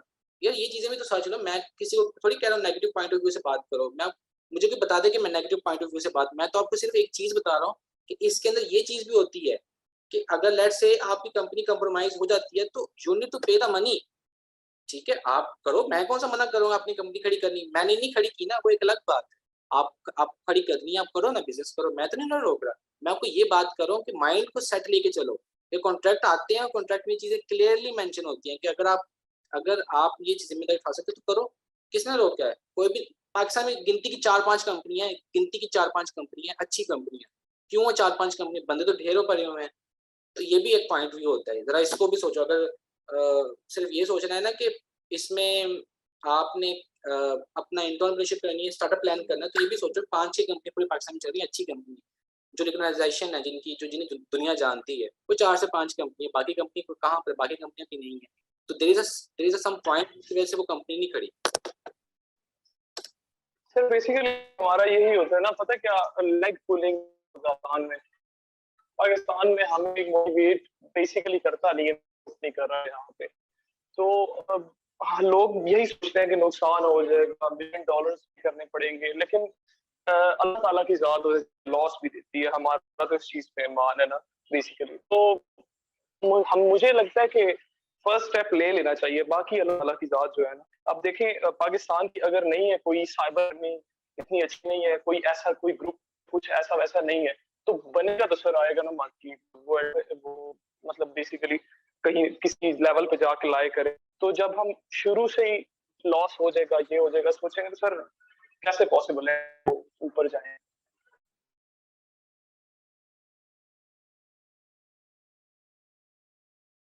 अच्छा देखो, इसमें ना लेग पुलिंग वाली कोई बात नहीं है। मेरी अगर कोई बात से किसी को नाराजगी है तो sir I am really sorry sir, नहीं, मेरी बात सुनो। मैं बिल्कुल किसी की पॉइंट आउट नहीं कर रहा सर, मैंने नहीं, किसी मैं को आपकी बात समझ मैं रहा किसी हूँ। को अगर मेरी बात में किसी को ये फील हो रहा है कि मैं किसी की लेग पुलिंग कर रहा हूँ, किसी को डीमोटिवेट करो, मैं डीमोटिवेट नहीं कर रहा, मैं किसी को करता भी नहीं, मेरी नेचर नहीं है, ठीक है। मैं आपको ये बात कर रहा हूँ कि आप लोगों ने अगर करना है तो करो, किसने रोक, मैं तो नहीं ना कह रहा कि आप ना करो। मेरा पूरा ये सेशन रिकॉर्डेड है, मैंने किसी पर कोई एक बच्चा मुझे बता दे कि मैंने बात की है, मैं तो सिर्फ पॉइंट्स क्लियर कर रहा हूँ कि देयर आर सम पॉइंट्स जिसकी मदद से आपको चीजें करनी है। आपको समझना पड़ेगा कि यहाँ पर की फैक्टर्स हैं कुछ। अगर आपने इनिशिएटिव लेना आप लोग, किसने रोका है? मैं तो नहीं ना रोक रहा आपको, मैं तो आपको पॉइंट व्यू बता रहा हूँ कि आप थोड़ा सा माइंड लगाएं कि अगर 5 से 10 कंपनियां हैं तो जरूरी नहीं है कि वो लेग पुलिंग कर रही हैं, ठीक है। वो कंपनियां, यार देखो, जैज है, जोंग है, वारद है, यूफोन है, इसके अलावा पाकिस्तान में और नेटवर्क क्यों नहीं है? चलो मुझे आप बताओ, मैं बताता हूँ क्यों नहीं है। क्योंकि उस पर बिलियंस ऑफ डॉलर खर्च होते हैं पहले। अच्छा, अब चलो एक मान लेते हैं कि आपने इसमें स्टार्टअप खड़ा करना है, आपको मंथली पे पता कितना करना पड़ेगा एक टूल का? आपको मंथली पे करना पड़ा एक टूल पे, जो बेसिक टूल होता है इसके अंदर, ठीक है, उसका $1100 पे करना पड़ेगा। आप 100 के बंदे भी उठाओगे, उसका $3000 से $3500 वीकली जा रहा होता है, ठीक है, डॉलर जा रहा होता है। सो आपको इन्वेस्टमेंट पहले करनी पड़ती है, फिर आपके पास आता है। हाँ, इसमें फ्रीलांसिंग कर सकते हो आप, अपवर्क, फाइवर के ऊपर चले जाओ, वहां पर आप अपनी अपवर्क की बात, अपवर्क के जाओ, फाइवर के अंदर नहीं, अपवर्क के ऊपर जाओ, अपनी पेन टेस्टिंग की आप फाइल बनाओ अपनी, ठीक है। आपके पास उसी लेवल की ही फिर आपके पास पर आवर की जो जॉब्स आएंगी कि यार ये वेबसाइट है या ये सर्वर है, इसको स्कैन करके बता दी कि रिपोर्ट जनरेट करके दे दी, कोई इसके अंदर कोई बग वगैरह तो नहीं है, वल्नरेबिलिटीज तो नहीं है, वहां पर ये चीजें आती हैं। पर जब हम बात करते हैं किसी कंपनी की सिक्योरिटी हैंडल करने की, तो आपको यार इस बिजनेस के अंदर इन्वेस्टमेंट है, ठीक है। मैं किसी को डिमोटिवेट कर ही नहीं रहा, मैं तो अपना एक्सपीरियंस और आपको एक्चुअल चीज बता रहा हूँ, रियलिटी बता रहा हूँ कि आपको अगर अल्लाह ना करे तो नुकसान होता है तो आपको पे भी उतना ही करना पड़ेगा, ठीक है। अगर आपने इसमें जाना है तो आपको इन्वेस्टमेंट भी उतनी करनी पड़ेगी, आपको फिर बंदे भी इंडस्ट्री के खड़े करने पड़ेंगे। ये नहीं ना कि वो उसने सीएच कंप्लीट कर लिया तो उसको अपने साथ जोड़ लिया, ऐसा नहीं होता। आपको जीआरसी का बंदा लेना है, आपको कंप्लायंस का बंदा अपने साथ खड़ा करना पड़ेगा, आपको अल्लाह आपका भला के स्टैंडर्ड्स आपको लेने पड़ेंगे बाहर के, ISO 27001, 1901, 901, 9001, सॉरी 9001, 1901 नहीं, 9001, आपको कुछ स्टैंडर्ड्स भी लेने पड़ेंगे। आपको इसका जैसे अदालत से मेंबरशिप भी लेनी पड़ेगी, ठीक है, पार्टनरशिप लेनी पड़ेगी सिस्को की तरह। तो ये चीजें भी हैं इसके अंदर ना। तो ये पूरी रिसर्च, अब मैं आपको कहूँ कि जी हाँ करनी है कर लो, स्टार्टअप करना कर लो, अब मैं आपको कह दूं, साथ नॉलेज आपको दूं ही ना कि बेटा इसमें ये चीजें भी हैं, ये चीजें भी हैं, तो मुझसे बड़ा इसके अंदर गलत गाइड करने वाला बंदा ही कोई नहीं है। कल को अल्लाह ना करे आप आप करते हो कि बंदा आपको कहता है कि ये हमारी सिक्योरिटी को हैंडल करना है, और जब आपकी कंपनी के बारे में वो जानकारी इकट्ठा करते पता चलता है आपकी कंपनी के अंदर कोई चीज भी एक्चुअल एस्टेब्लिश नहीं है, आपने किसी अदारे से उसकी रेगुलाइजेशन नहीं करवाई हुई, आपके पास जो टीम है वो भी प्रॉपर क्वालिफाइड नहीं है, और वो आपको कह देते हैं कि you are not qualified to handle my company security. तो आप सोचो कि हमारे साथ ने तो कह दिया था कि जी इसको आप हैंडल कर सकते हो, आप स्टार्टअप खड़ा कर लो, तो सबसे बुरा कौन हुआ उसे? मैं ही होऊंगा ना। तो मैं आपको एक्चुअल की फैक्टर्स बता रहा हूँ कि यार अगर करना है तो करो, किसने रोका है? बट करने से पहले ये समझ लो कि प्रॉपर नॉलेज इकट्ठा कर लो कि कौन कौन से बंदे जरूरी हैं, कौन किस की आपको सिक्योरिटी की कितनी ज्यादा जरूरत है, ठीक है। कहाँ पर अगर लॉस हो तो कितना नुकसान भरना पड़ेगा, अगर इस तरह की कंपनी आएगी तो कितना नुकसान भरना पड़ेगा, अगर इस तरह की कंपनी आई तो किस तरह का नुकसान भरना पड़ेगा। तो ये चीजें, मैं डीमोटिवेट किसी को नहीं कर रहा, किसी की लेग पुलिंग मैं किसी की नहीं कर रहा, मैं आपको एक्चुअल पॉइंट्स बता रहा हूँ कि बेटा ये कुछ इसके अंदर होता है, करना है करो, किसने रोका है? मैंने नहीं किया वो मेरी अलग बात है, क्योंकि मैं नहीं कर सकता भाई, मैं हैंडल नहीं कर सकता अभी। अभी मुझे लगता है कि मैं उस लेवल पर नहीं हूँ, मैं फाइनेंशियल इतना भी स्ट्रांग नहीं हूँ कि मैं £1 मिलियन, $3 मिलियन अफोर्ड कर सकूँ। क्योंकि देखो बैकअप प्लान तो अपने पास रखना पड़ेगा ना किसी न किसी तरीके से, तो कल को खुदा ना अब मैं आपको एक स्टोरी बताता हूँ।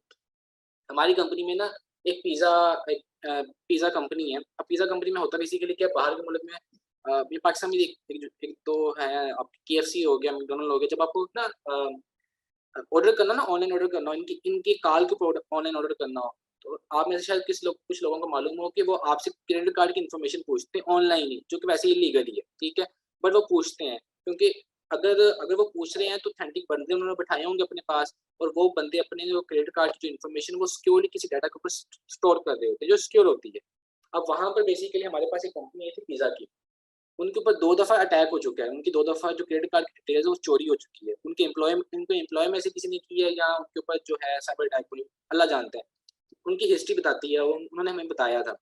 अब हम 100 बार सोच रहे थे कि इनको हम अपने साथ जोड़ें या ना जोड़ें, वो पहले से ऑलरेडी फाइन पे कर चुकी है बंदों का।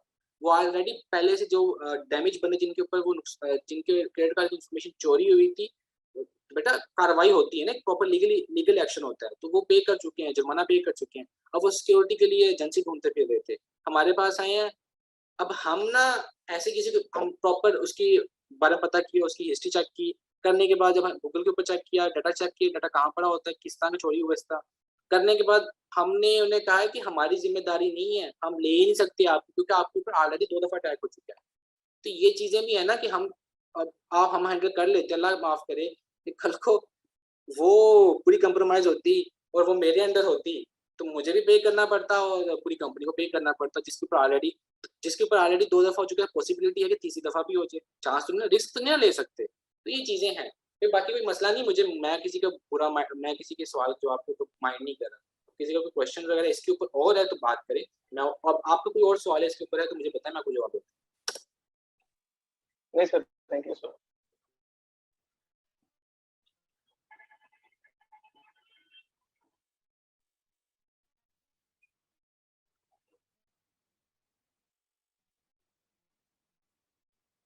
किसी का कोई और सवाल है तो काइंडली बताएँ, कोई मसला नहीं है। कोई भी क्वेश्चन हो रिलेटेड टू दिस, इसके ऊपर हो या इसके अलावा कोई भी क्वेश्चन हो, मुझसे पूछिए, मुझे कोई मसला नहीं है। बाकी मेरी कोई बात से गुस्सा हो रहा है, तो आई एम रियली अपोलोजाइज़। मेरा किसी को ना तो हमेशा देखो मैं कोई ख़्याली पकाओ बताने की मुझे ना, मैंने आपको अभी भी स्टार्ट में कहा है कि अगर मुझे आपको मोटिवेट ही करना है ना, सिर्फ़ मोटिवेट के लिए आपको लेक्चर देना है, तो मैं आपको लोगों को ऐसा मोटिवेट करता हूँ, ऐसा मोटिवेट करूँगा कि आप लोग इन्वेस्टमेंट भी करोगे और बाद में सर भी पकड़ के बैठोगे, क्योंकि उसमें आपका फ्यूचर ही नहीं है। फ्यूचर से मुराद ये है कि क्या फ़ायदा उसमें कि रियलिटी में आपको ना बताऊँ कि बेटा इसमें इतना अप एंड डाउन्स भी होता है। तो अगर मैं आपको रोड मैप बता रहा हूँ ना कि अगर आप लोगों ने करियर परस्यू करना है, मैं चाहता हूँ कि आप लोग अपना करियर परस्यू करें, तभी तो मैं आप लोग रोड मैप बता रहा हूँ कि आप लोग ये करें, कोर्स के बाद आप ये करें, देन आप मूव ऑन करें अपने सीएच के ऊपर। यार छलांग ना मारें सीएसएसपी की तरफ, कोई कह दे कि हम सीएसएसपी की तैयारी करवा रहे हैं, उस तरफ कभी ना जाओ। मैंने अपने सेशन के अंदर भी हमेशा कहा है, मैं वैसे भी कह रहा हूँ आप लोग, कभी भी छलांग नहीं मारनी है आपने कि यार ओएससी की तैयारी कर लूँ, सीएसएसपी की तैयारी कर लूँ या अब सीजन की तैयारी कर लूँ, ये कर लूँ या वो सर्टिफिकेशन कर लूँ, कभी छलांग नहीं मारनी। साइबर सिक्योरिटी के अंदर रोड मैप बहुत ज़रूरी है। Without road map, without your education degree, actual education degree जिसमें आप सीएस कर रहे हो, आईटी कर रहे हो, आप सॉफ्टवेयर इंजीनियरिंग कर रहे हो, उसी का करियर परस्यू हो सकता है। इसके अलावा जिसकी कंप्यूटर से हट के फील्ड है वो सीएचपी कर लेना, तो उसका करियर परस्यू इसके अंदर नहीं हो सकता। जी पूछें, जिसका भी कोई क्वेश्चन है पूछें, वकास साहब पूछें आप।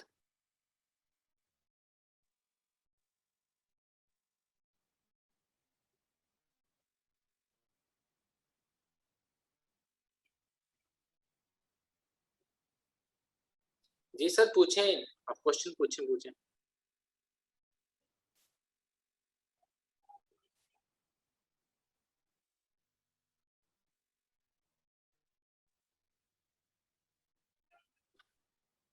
अच्छा वकास साहब, ऐसा मैं लाइव सेशन किसी भी प्लेटफॉर्म पे नहीं देता। लाइव सेशन में किसी प्लेटफॉर्म पे नहीं देता। हाँ, लेक्चर्स जो है वो फिजिकल दे रहा होता हूँ। इसके अलावा मैं कभी भी ऑनलाइन ट्रेनिंग की तरफ अभी मूव ऑन नहीं हुआ। इंशाल्लाह आफ्टर रमज़ान ऑनलाइन सेशन तो नहीं, ऑनलाइन लेक्चर्स जो हैं वो मिल जाएंगे, बट अभी के लिए मैं किसी प्लेटफॉर्म के ऊपर नहीं देता।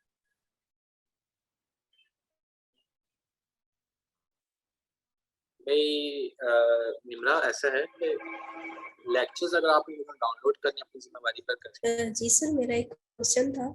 हाँ, लेकिन मैंने सुन लिया आपका क्वेश्चन कि कैसे क्वेश्चन। हेलो जी बोले।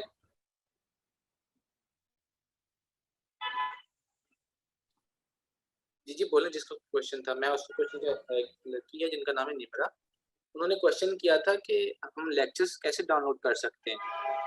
तो लेक्चर कैसे डाउनलोड करने हैं तो कर लें। वैसे इन्होंने पीएफटीपी ने लेक्चर हमेशा बंद किए हैं, कोई बच्चा डाउनलोड ना कर सके, but there are some method जिस वजह से आप लेक्चर डाउनलोड कर सकते हैं। आप आईडीएम डाउनलोड कर लो, आप कोई एक्सटेंशन अपने साथ लगा लो, तो वो आपस में कर लेना। वैसे लेक्चर डाउनलोड करने की क्या ज़रूरत है, असेस होती है, जब मर्जी चाहो आप उसको असेस करके यूज कर दो। जी, अभी जिसका कोई क्वेश्चन है वो पूछें, कोई और भी पूछ सकता है, पूछें।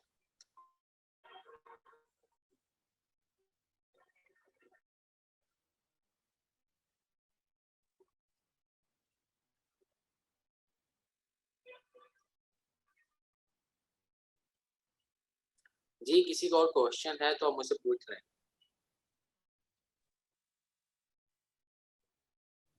जी सर, मेरा क्वेश्चन था BSCS सिक्योरिटी में क्या फर्क है सर? मैं समझा नहीं आपकी बात, आप क्या कह रही हैं? BSCS साइबर सिक्योरिटी की बात कर रही जी हैं? जी सर, सर आईटी और साइबर सिक्योरिटी का जो BS हो रहा है सर, इन दोनों में क्या डिफरेंस है? अच्छा, मैं आपको बताऊँ क्या डिफरेंस है। ये डिपेंड करता है किस यूनिवर्सिटी से आप पढ़ रहे हो। आपके पास जो सबसे अच्छी यूनिवर्सिटी पाकिस्तान में जो है वो राफी यूनिवर्सिटी है, ठीक है। इसके अलावा मेरे इल्म में नहीं है कौन सी अच्छी यूनिवर्सिटी है। अब वहाँ पर एक्चुअल साइबर सिक्योरिटी पढ़ाई जा रही है। नहीं सर, सर एक्चुअली मिस्टेक हो गई सर। आईटी और क्या कहते हैं, कंप्यूटर साइंस, आईटी और कंप्यूटर साइंस में क्या फर्क है? आप अभी क्या कर रही हैं? इंटरमीडिएट कर रही हैं? सर एक्चुअली मैंने क्या कहते हैं इंटरमीडिएट किया हुआ है, तो सर नेक्स्ट पूछ रहा था मैंने। है कि और BSIT और BSCS में फ़र्क ये है कि आईटी के अंदर आप कंप्लीट चीज़ें कवर कर रहे होते, BSIT के अंदर आप कंप्लीट चीज़ें उसके बाद आप नेटवर्किंग कवर कर रहे हो, आप कंप्यूटर को कवर कर रहे होते। जब हम बात करते हैं ना BSCS की, डेडिकेटली आप कंप्यूटर को कवर कर रहे हो, जिसमें आप लैंग्वेजेस होती हैं उसको भी सीख रहे होते हो। तो सबसे अच्छा वैसे यही है कि BSCS किया जाए बजाय BSIT किया जाए, क्योंकि BSIT टारगेट करती है आईटी डिपार्टमेंट के लिए हमेशा। जब हम बात करते हैं BSCS की, तो इसमें ये होता है कि बच्चे को लैंग्वेज लैंग्वेज के बारे में पता होता है, उन्हें कंप्यूटर के ज़्यादा हेलो हाय नो होता है, यानी कि नॉलेज ज़्यादा होता है। वो हार्डवेयर अच्छी तरह जानते हैं बानिस्बत आईटी वालों से।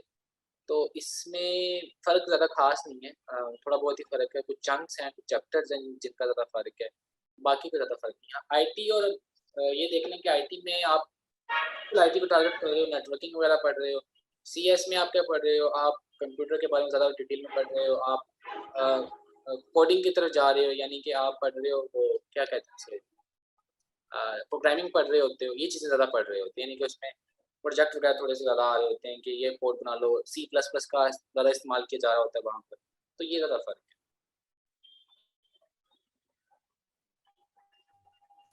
सर बहुत शुक्रिया। अच्छा, CH के लिए रिक्वायर्ड बैचलर तो नहीं है, CH जो इसी को, अच्छा मुझे पहले ये बताओ, एक क्वेश्चन किसने पूछा था, चला गया क्वेश्चन ऊपर। अच्छा हाँ, CH कौन से वाला, इसी कौंसल वाला है या ये वाला, दूसरा नॉर्मल वाला? मुझे ज़रा बताओ फिर मैं आपको एक्चुअल गाइड करूँ। इसी कौंसल वाला, अब मैं आपको दिखाता हूँ इसी कौंसल आपको कहता क्या है, ज़रा रुको, 1 मिनट देना मुझे आप लोगों ने।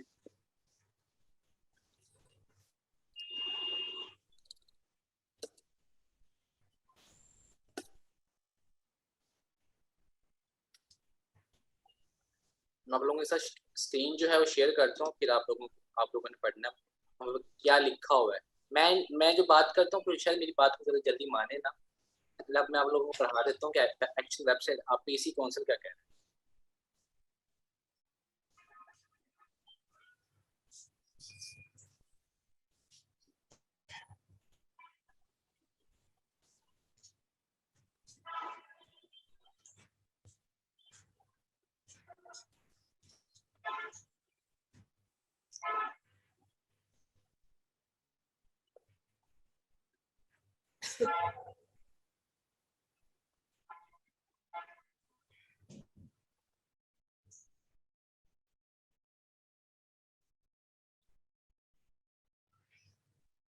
और सर एक्चुअली एक और मेरा क्वेश्चन था कि ये आप लोग जो CEH सर्टिफिकेशन करा रहे हैं, सॉरी ट्रेनिंग करा रहे हैं, इसका आप एक हमें सर्टिफिकेट भी प्रोवाइड करेंगे, तो क्या उस सर्टिफिकेट की बेस पे हम किसी इंडस्ट्री, किसी भी प्लेटफॉर्म को पेन टेस्ट कर सकते हैं? मतलब उसकी जारी बात है, CEH सर्टिफिकेशन अगर हो तो मतलब थोड़ा सा बंदा बच जाता है कि यार ठीक है किया था उसने तो CEH सर्टिफिकेशन थी। अभी आप लोग जो करा रहे हैं बेसिकली ये एक CEH सर्टिफिकेशन ट्रेनिंग है, मतलब ट्रेनिंग सर्टिफिकेशन है, तो क्या ये इस बेस पे हम किसी को कंटेस्ट कर सकते हैं कि नहीं? देखें, आप किसी भी कंपनी को पिंग नहीं कर सकते without their knowledge, without their permission. ये क्योंकि विदाउट परमिशन ही तो आप अगर काम करेंगे तो आपकी जो एक्टिविटी होगी वो इलीगल होगी ना, कोई ब्लैक हैट एक्टिविटी हो जाएंगी। अगर आप परमिशन के साथ काम कर रहे हो, पोस्ट के आप उन्हें उनकी फुटप्रिंटिंग कर रहे हो, आप यानी कि इंफॉर्मेशन गैदरिंग कर रहे हो, स्कैनिंग कर रहे हो, तो ठीक है। अगर वो आपको परमिशन देते हैं, उसमें फिर ये होता है कि परमिशन आप कर रहे हो ना प्रॉपर। अगर ऐसी एक्टिविटी करनी है विदाउट, फिर आप बग बाउंटी की तरफ एक्चुअली चले जाते हैं, यानी कि आपको बेसिकली जाना पड़ेगा बग क्राउड के ऊपर, हैकर वन के ऊपर जाके आपको जो है ना बेसिकली करना पड़ेगा, क्या कहते हैं इसे, फिर जाके वहां पर जो प्लेटफॉर्म दिए जाते हैं उनके ऊपर अटैकिंग करना होता है।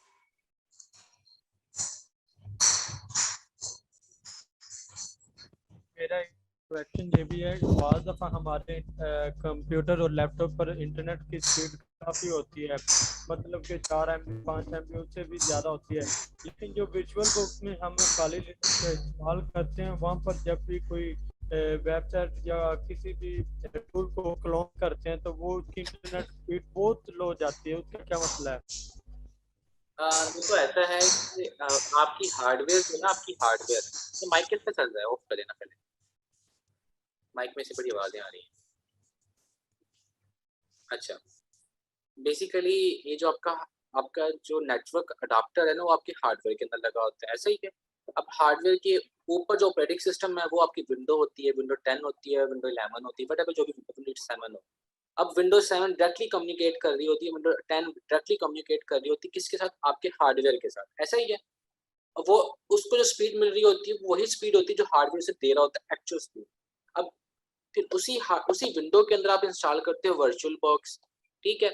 अब वर्चुअल बॉक्स को इंटरनेट कौन दे रहा है? आपकी विंडो दे रही है, ठीक है। अब वर्चुअल बॉक्स को आप इंटरनेट दिया आपकी विंडो ने, अब वर्चुअल बॉक्स के अंदर आपने इंस्टॉल किया, काली लिनक्स इंस्टॉल किया, काली लिनक्स के अंदर आप यहाँ मेटास्प्लोइट इंस्टॉल किया। अब इन दोनों को इंटरनेट कौन दे रहा है? इन दोनों को इंटरनेट दे रहा है आपका वर्चुअल बॉक्स, ठीक है। वर्चुअल बॉक्स को इंटरनेट दे रहा है आपका विंडो, विंडो को दे रहा है इंटरनेट आपका हार्डवेयर। अब काली लिनक्स की कम्युनिकेशन डायरेक्ट आपके हार्डवेयर के साथ तो नहीं है ना, उसकी डायरेक्ट कम्युनिकेशन किसके साथ है? वर्चुअल बॉक्स के साथ, ऐसा ही है। तो जब हम बात करते हैं ना, आप जब इंटरनेट ब्राउज करते हो, जब इंटरनेट आप चला रहे होते हो, तो उसमें फर्क क्यों आपको आ रहा होता है? क्योंकि आपकी जो काली लिनक्स है वो डायरेक्टली आपके हार्डवेयर के साथ कम्युनिकेशन नहीं करती, इसलिए आपको स्लो स्पीड देखने को मिलती है। तो ये एक्चुअल डिफरेंट है कि आप आपके और काली लिनक्स के, आपके हार्डवेयर और काली लिनक्स के दरमियान दो यूँ समझे दो क्या कहेंगे उसे हम इजी वर्ड में, कि दो ना दरवाजे हैं, यानी कि उसके बाद जाके आपको इंटरनेट मिल रहा है। तो उसमें फिर क्या है कि वर्चुअल बॉक्स भी इंटरनेट ले रहा है, आपकी विंडो भी इंटरनेट ले रही है, जो बचा कुछ इंटरनेट है वो आपको जाके मिल रहा होता है, ठीक है। तो इस केस में आपके पास इंटरनेट की जो स्पीड होती है वो स्लो होती है। इससे बचने के लिए ना आप इथरनेट कनेक्शन का अगर इस्तेमाल करें ना, वायर का इस्तेमाल करें, तो पॉसिबिलिटी है कि वाईफाई से ज़्यादा आपको डायरेक्टली कम्युनिकेशन इथरनेट के अच्छे से मिलेगी, स्पीड अच्छे से मिलेगी।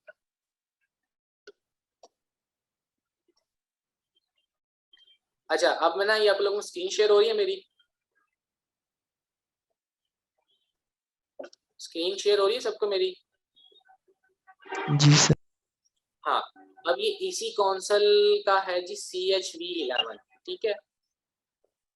ये है इसी कौंसल का CHV11, ये ओपन हो रहा है, ब्राउज कर रहे हैं। इसी कौंसल का CHV11 है, यानी कि सर्टिफाइड एथिकल हैकिंग जो इनका लेटेस्ट चल रहा है वो है V11, ठीक है। अब V11 के अंदर आपको कहता है कि आपने ये 20 ये है उसकी कोर्स आउटलाइन, ये है जी इनके 20 मॉड्यूल्स, ठीक है। कि अगर आपको इसी काउंसिल का CH एग्जाम करना है तो आप लोगों को ये 20 मॉड्यूल्स आने चाहिए। आपको इंट्रोडक्शन आना चाहिए, आपको फुटप्रिंटिंग करनी आनी चाहिए, आपको नेटवर्क स्कैनिंग आनी चाहिए, आपको इन्यूमरेशन आनी चाहिए, वल्नरेबिलिटी एनालिसिस आना चाहिए, सिस्टम हैकिंग आनी चाहिए, मालवेयर थ्रेट आना चाहिए, स्निफिंग आना चाहिए। ये कौन है जो इसके ऊपर कर रहे हैं मैसेज? अच्छा, उसके बाद आपको सोशल इंजीनियरिंग आनी चाहिए, डीडोस अटैक आना चाहिए, सेशन हाईजैकिंग आनी चाहिए, RDS फायरवॉल हनीपोट आना चाहिए, सर्वर हैकिंग आनी चाहिए, वेब हैकिंग आनी चाहिए, ठीक है। SQL इंजेक्शन आनी चाहिए, वायरलेस हैकिंग आनी चाहिए, मोबाइल हैकिंग आनी चाहिए, IoT OT हैकिंग आनी चाहिए, क्लाउड कंप्यूटिंग आनी चाहिए, फिर आपको क्रिप्टोग्राफी आनी चाहिए। ये 20 मॉड्यूल आपको आते होंगे तो CH आप कंप्लीट कर सकोगे। अब ये देखो कि वो कहते क्या है, इसी कौन सा कहता है कि ये देखो इनके टारगेट ऑडियंस कौन सी है, इनकी टारगेट ऑडियंस देखो, सब कुछ लिखा हुआ है, ऑनलाइन अवेलेबल है, थोड़ा सा सर्च करके आपको भी मिल जाएगा। अच्छा यहाँ पर पढ़ो कि वो क्या लिखा, बल्कि ये इन्होंने लिखा हुआ है कि ये कौन बंदा दे सकता है। मैं थोड़ा सा जूम कर लूँ ताकि नजर आ जाए। ये देखो इन्होंने लिखा एटलीस्ट जो कैंडिडेट है उसके पास 2 साल का एक्सपीरियंस होना चाहिए, किसके अंदर, इंफॉर्मेशन सिक्योरिटी डोमेन के अंदर 2 साल का एटलीस्ट एक्सपीरियंस होना चाहिए। और एक्सपीरियंस कब आता है, जब आप प्रैक्टिकली काम करते हो किसी इदारे के अंदर, तभी एक्सपीरियंस आता है। तो यहाँ पर ये आप कंप्लीट कर सकते हो, क्या कर सकते हो, CH का एग्जाम दे सकते हो जिसकी कॉस्ट कितनी है, $1000 है, ठीक है, जो कि नॉन रिफंडेबल है, ठीक है, यानी कि आपको नॉन रिफंडेबल फी है, यानी कि एक दफा पे करने तो पैसे वापस नहीं आते, ये वो नॉन रिफंडेबल फी। 2 साल का एक्सपीरियंस होगा तो इसी काउंसिल की CH की आप ट्रेनिंग एक्चुअल उसकी जो रिक्वायरमेंट फुलफिल कर सकते हैं। तो यहाँ पर क्या किसी ने मैट्रिक भी किया उसे भी CH में घुसा दिया, इंटरमीडिएट किया उसे भी CH में घुसा दिया, क्यों घुसा दिया, उसके पास एक्चुअल में नॉलेज ही नहीं है। तो मैं आपको चाहूँ तो अब आप कह रहे हैं ना CH की, मैं क्यों अभी खफा हो रहा हूँ कि CH नहीं आप लोगों ने अभी करना। CH करने से पहले देखो आपको थोड़े नॉलेज तो आ जाए कि एक्चुअल में CH क्या है, थोड़ा नॉलेज तो आपके पास आ जाए। ये ज्यादा CH की तरफ कौन रोक रहा है आपको। अब नॉलेज कैसे आएगा कि आप लोग पहले ये कोर्स कर लो, ये जो कर रहे हो एडवांस, सॉरी बेसिक वाला, यानी बेसिक में यहाँ पर क्या तो कुछ कवर हो रहा है। अभी मैं आपको बताता हूँ बेसिक में यहाँ पर क्या कुछ कवर हो रहा है, कहाँ किया आपने, इसके ऊपर है बेसिकली, मैंने डाउनलोड नहीं किया हुआ तो अब क्या फुटप्रिंटिंग आपको आती है, मेटल स्कैनिंग आती है, ठीक है, वल्नरेबिलिटी एनालिसिस आपको आता है, उसके बाद आपको सोशल मैंने टीचर को ना इसके जो पोस्ट आ रहा था ना, कसम से मैंने उसको स्पीचलेस कर दिया, अभी भी लगा हुआ। मुझे कहता है, मैंने कहा देखिए मेरा क्वेश्चन है, कहते जी, मैंने कहा एक साइबर सिक्योरिटी एंथुसियास्ट जो है वो कैसे, सुन लेते हैं अल्लाह। अच्छा खैर छोड़े, तो आप लोगों ने वल्नरेबिलिटी एनालिसिस पढ़ ली है, सिस्टम, अच्छा सिस्टम हैकिंग आप लोगों नहीं पढ़ रहे अभी, उसके अलावा CPU इंजेक्शन भी नहीं है, वो वाली आप पढ़ रहे हो अभी, क्या कहते कंपनी में कर ही नहीं सकता ना। हैं। मैं कहा अच्छा, तो मैं कहा तो सर फिर यूं यार इसको कोई बात ऐसी वैसी करनी है तो म्यूट करके करें, मुझे तो ना सुनाए। अच्छा अब इसके बाद एडवांस के अंदर, ठीक है, एडवांस के अंदर आप लोग क्या पढ़ रहे हो, एडवांस में 16 मॉड्यूल्स पढ़ रहे हो। 16 मॉड्यूल के अंदर आप क्या कुछ कवर कर जोगे, आप नेटवर्क स्कैनिंग कवर कर जाओगे, इन्फॉर्मेशन कवर कर जाओगे, वल्नरेबिलिटी एनालिसिस कवर कर जाओगे, सिस्टम हैकिंग कवर कर जाओगे, मालवेयर थ्रेट्स कवर कर जाओगे, सोशल इंजीनियरिंग कवर कर जाओगे, उसके बाद सिक्योर इंजेक्शन कवर कर जाओगे आप लोग। अच्छा उसके बाद आप लोग मोबाइल हैकिंग कवर कर जाओगे और क्रिप्टोग्राफी कवर कर जाओगे। पीछे कौन से मॉड्यूल्स आगे, चंद एक चंक्स रह जाएंगे आपके पास, वो आप कब कंप्लीट करोगे, जब आप लोग एक्चुअल में फिजिकल ट्रेनिंग लेने के लिए जाओगे, आप लोग कवर कर जाओगे। तो ये है एक्चुअल में आपके पास CH कॉन्सेप्ट।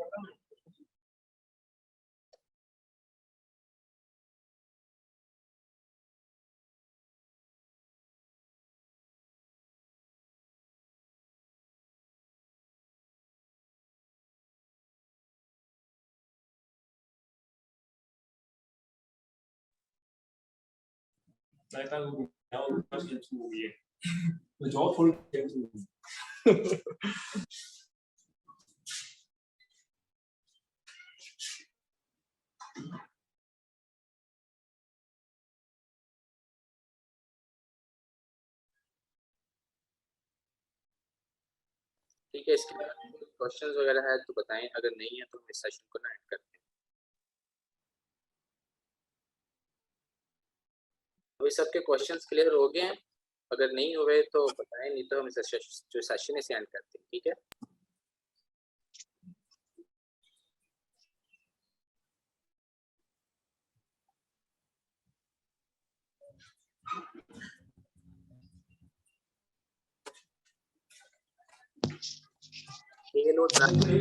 मालवेयर थ्रेट्स पढ़ना पड़ता है, आप मालवेयर थ्रेट्स पढ़ेंगे तो आपको पेलोड जाएगा, बहुत ही नहीं आप एडवांस के नहीं खुद ब खुद ही सीख जाओगे कैसे पेलोड करना है। आई थिंक आप लोगों ने क्वेश्चन सारे लेक्चर बुलाए गए हैं, तो लेक्चर्स पहले कर लें और आने वाले के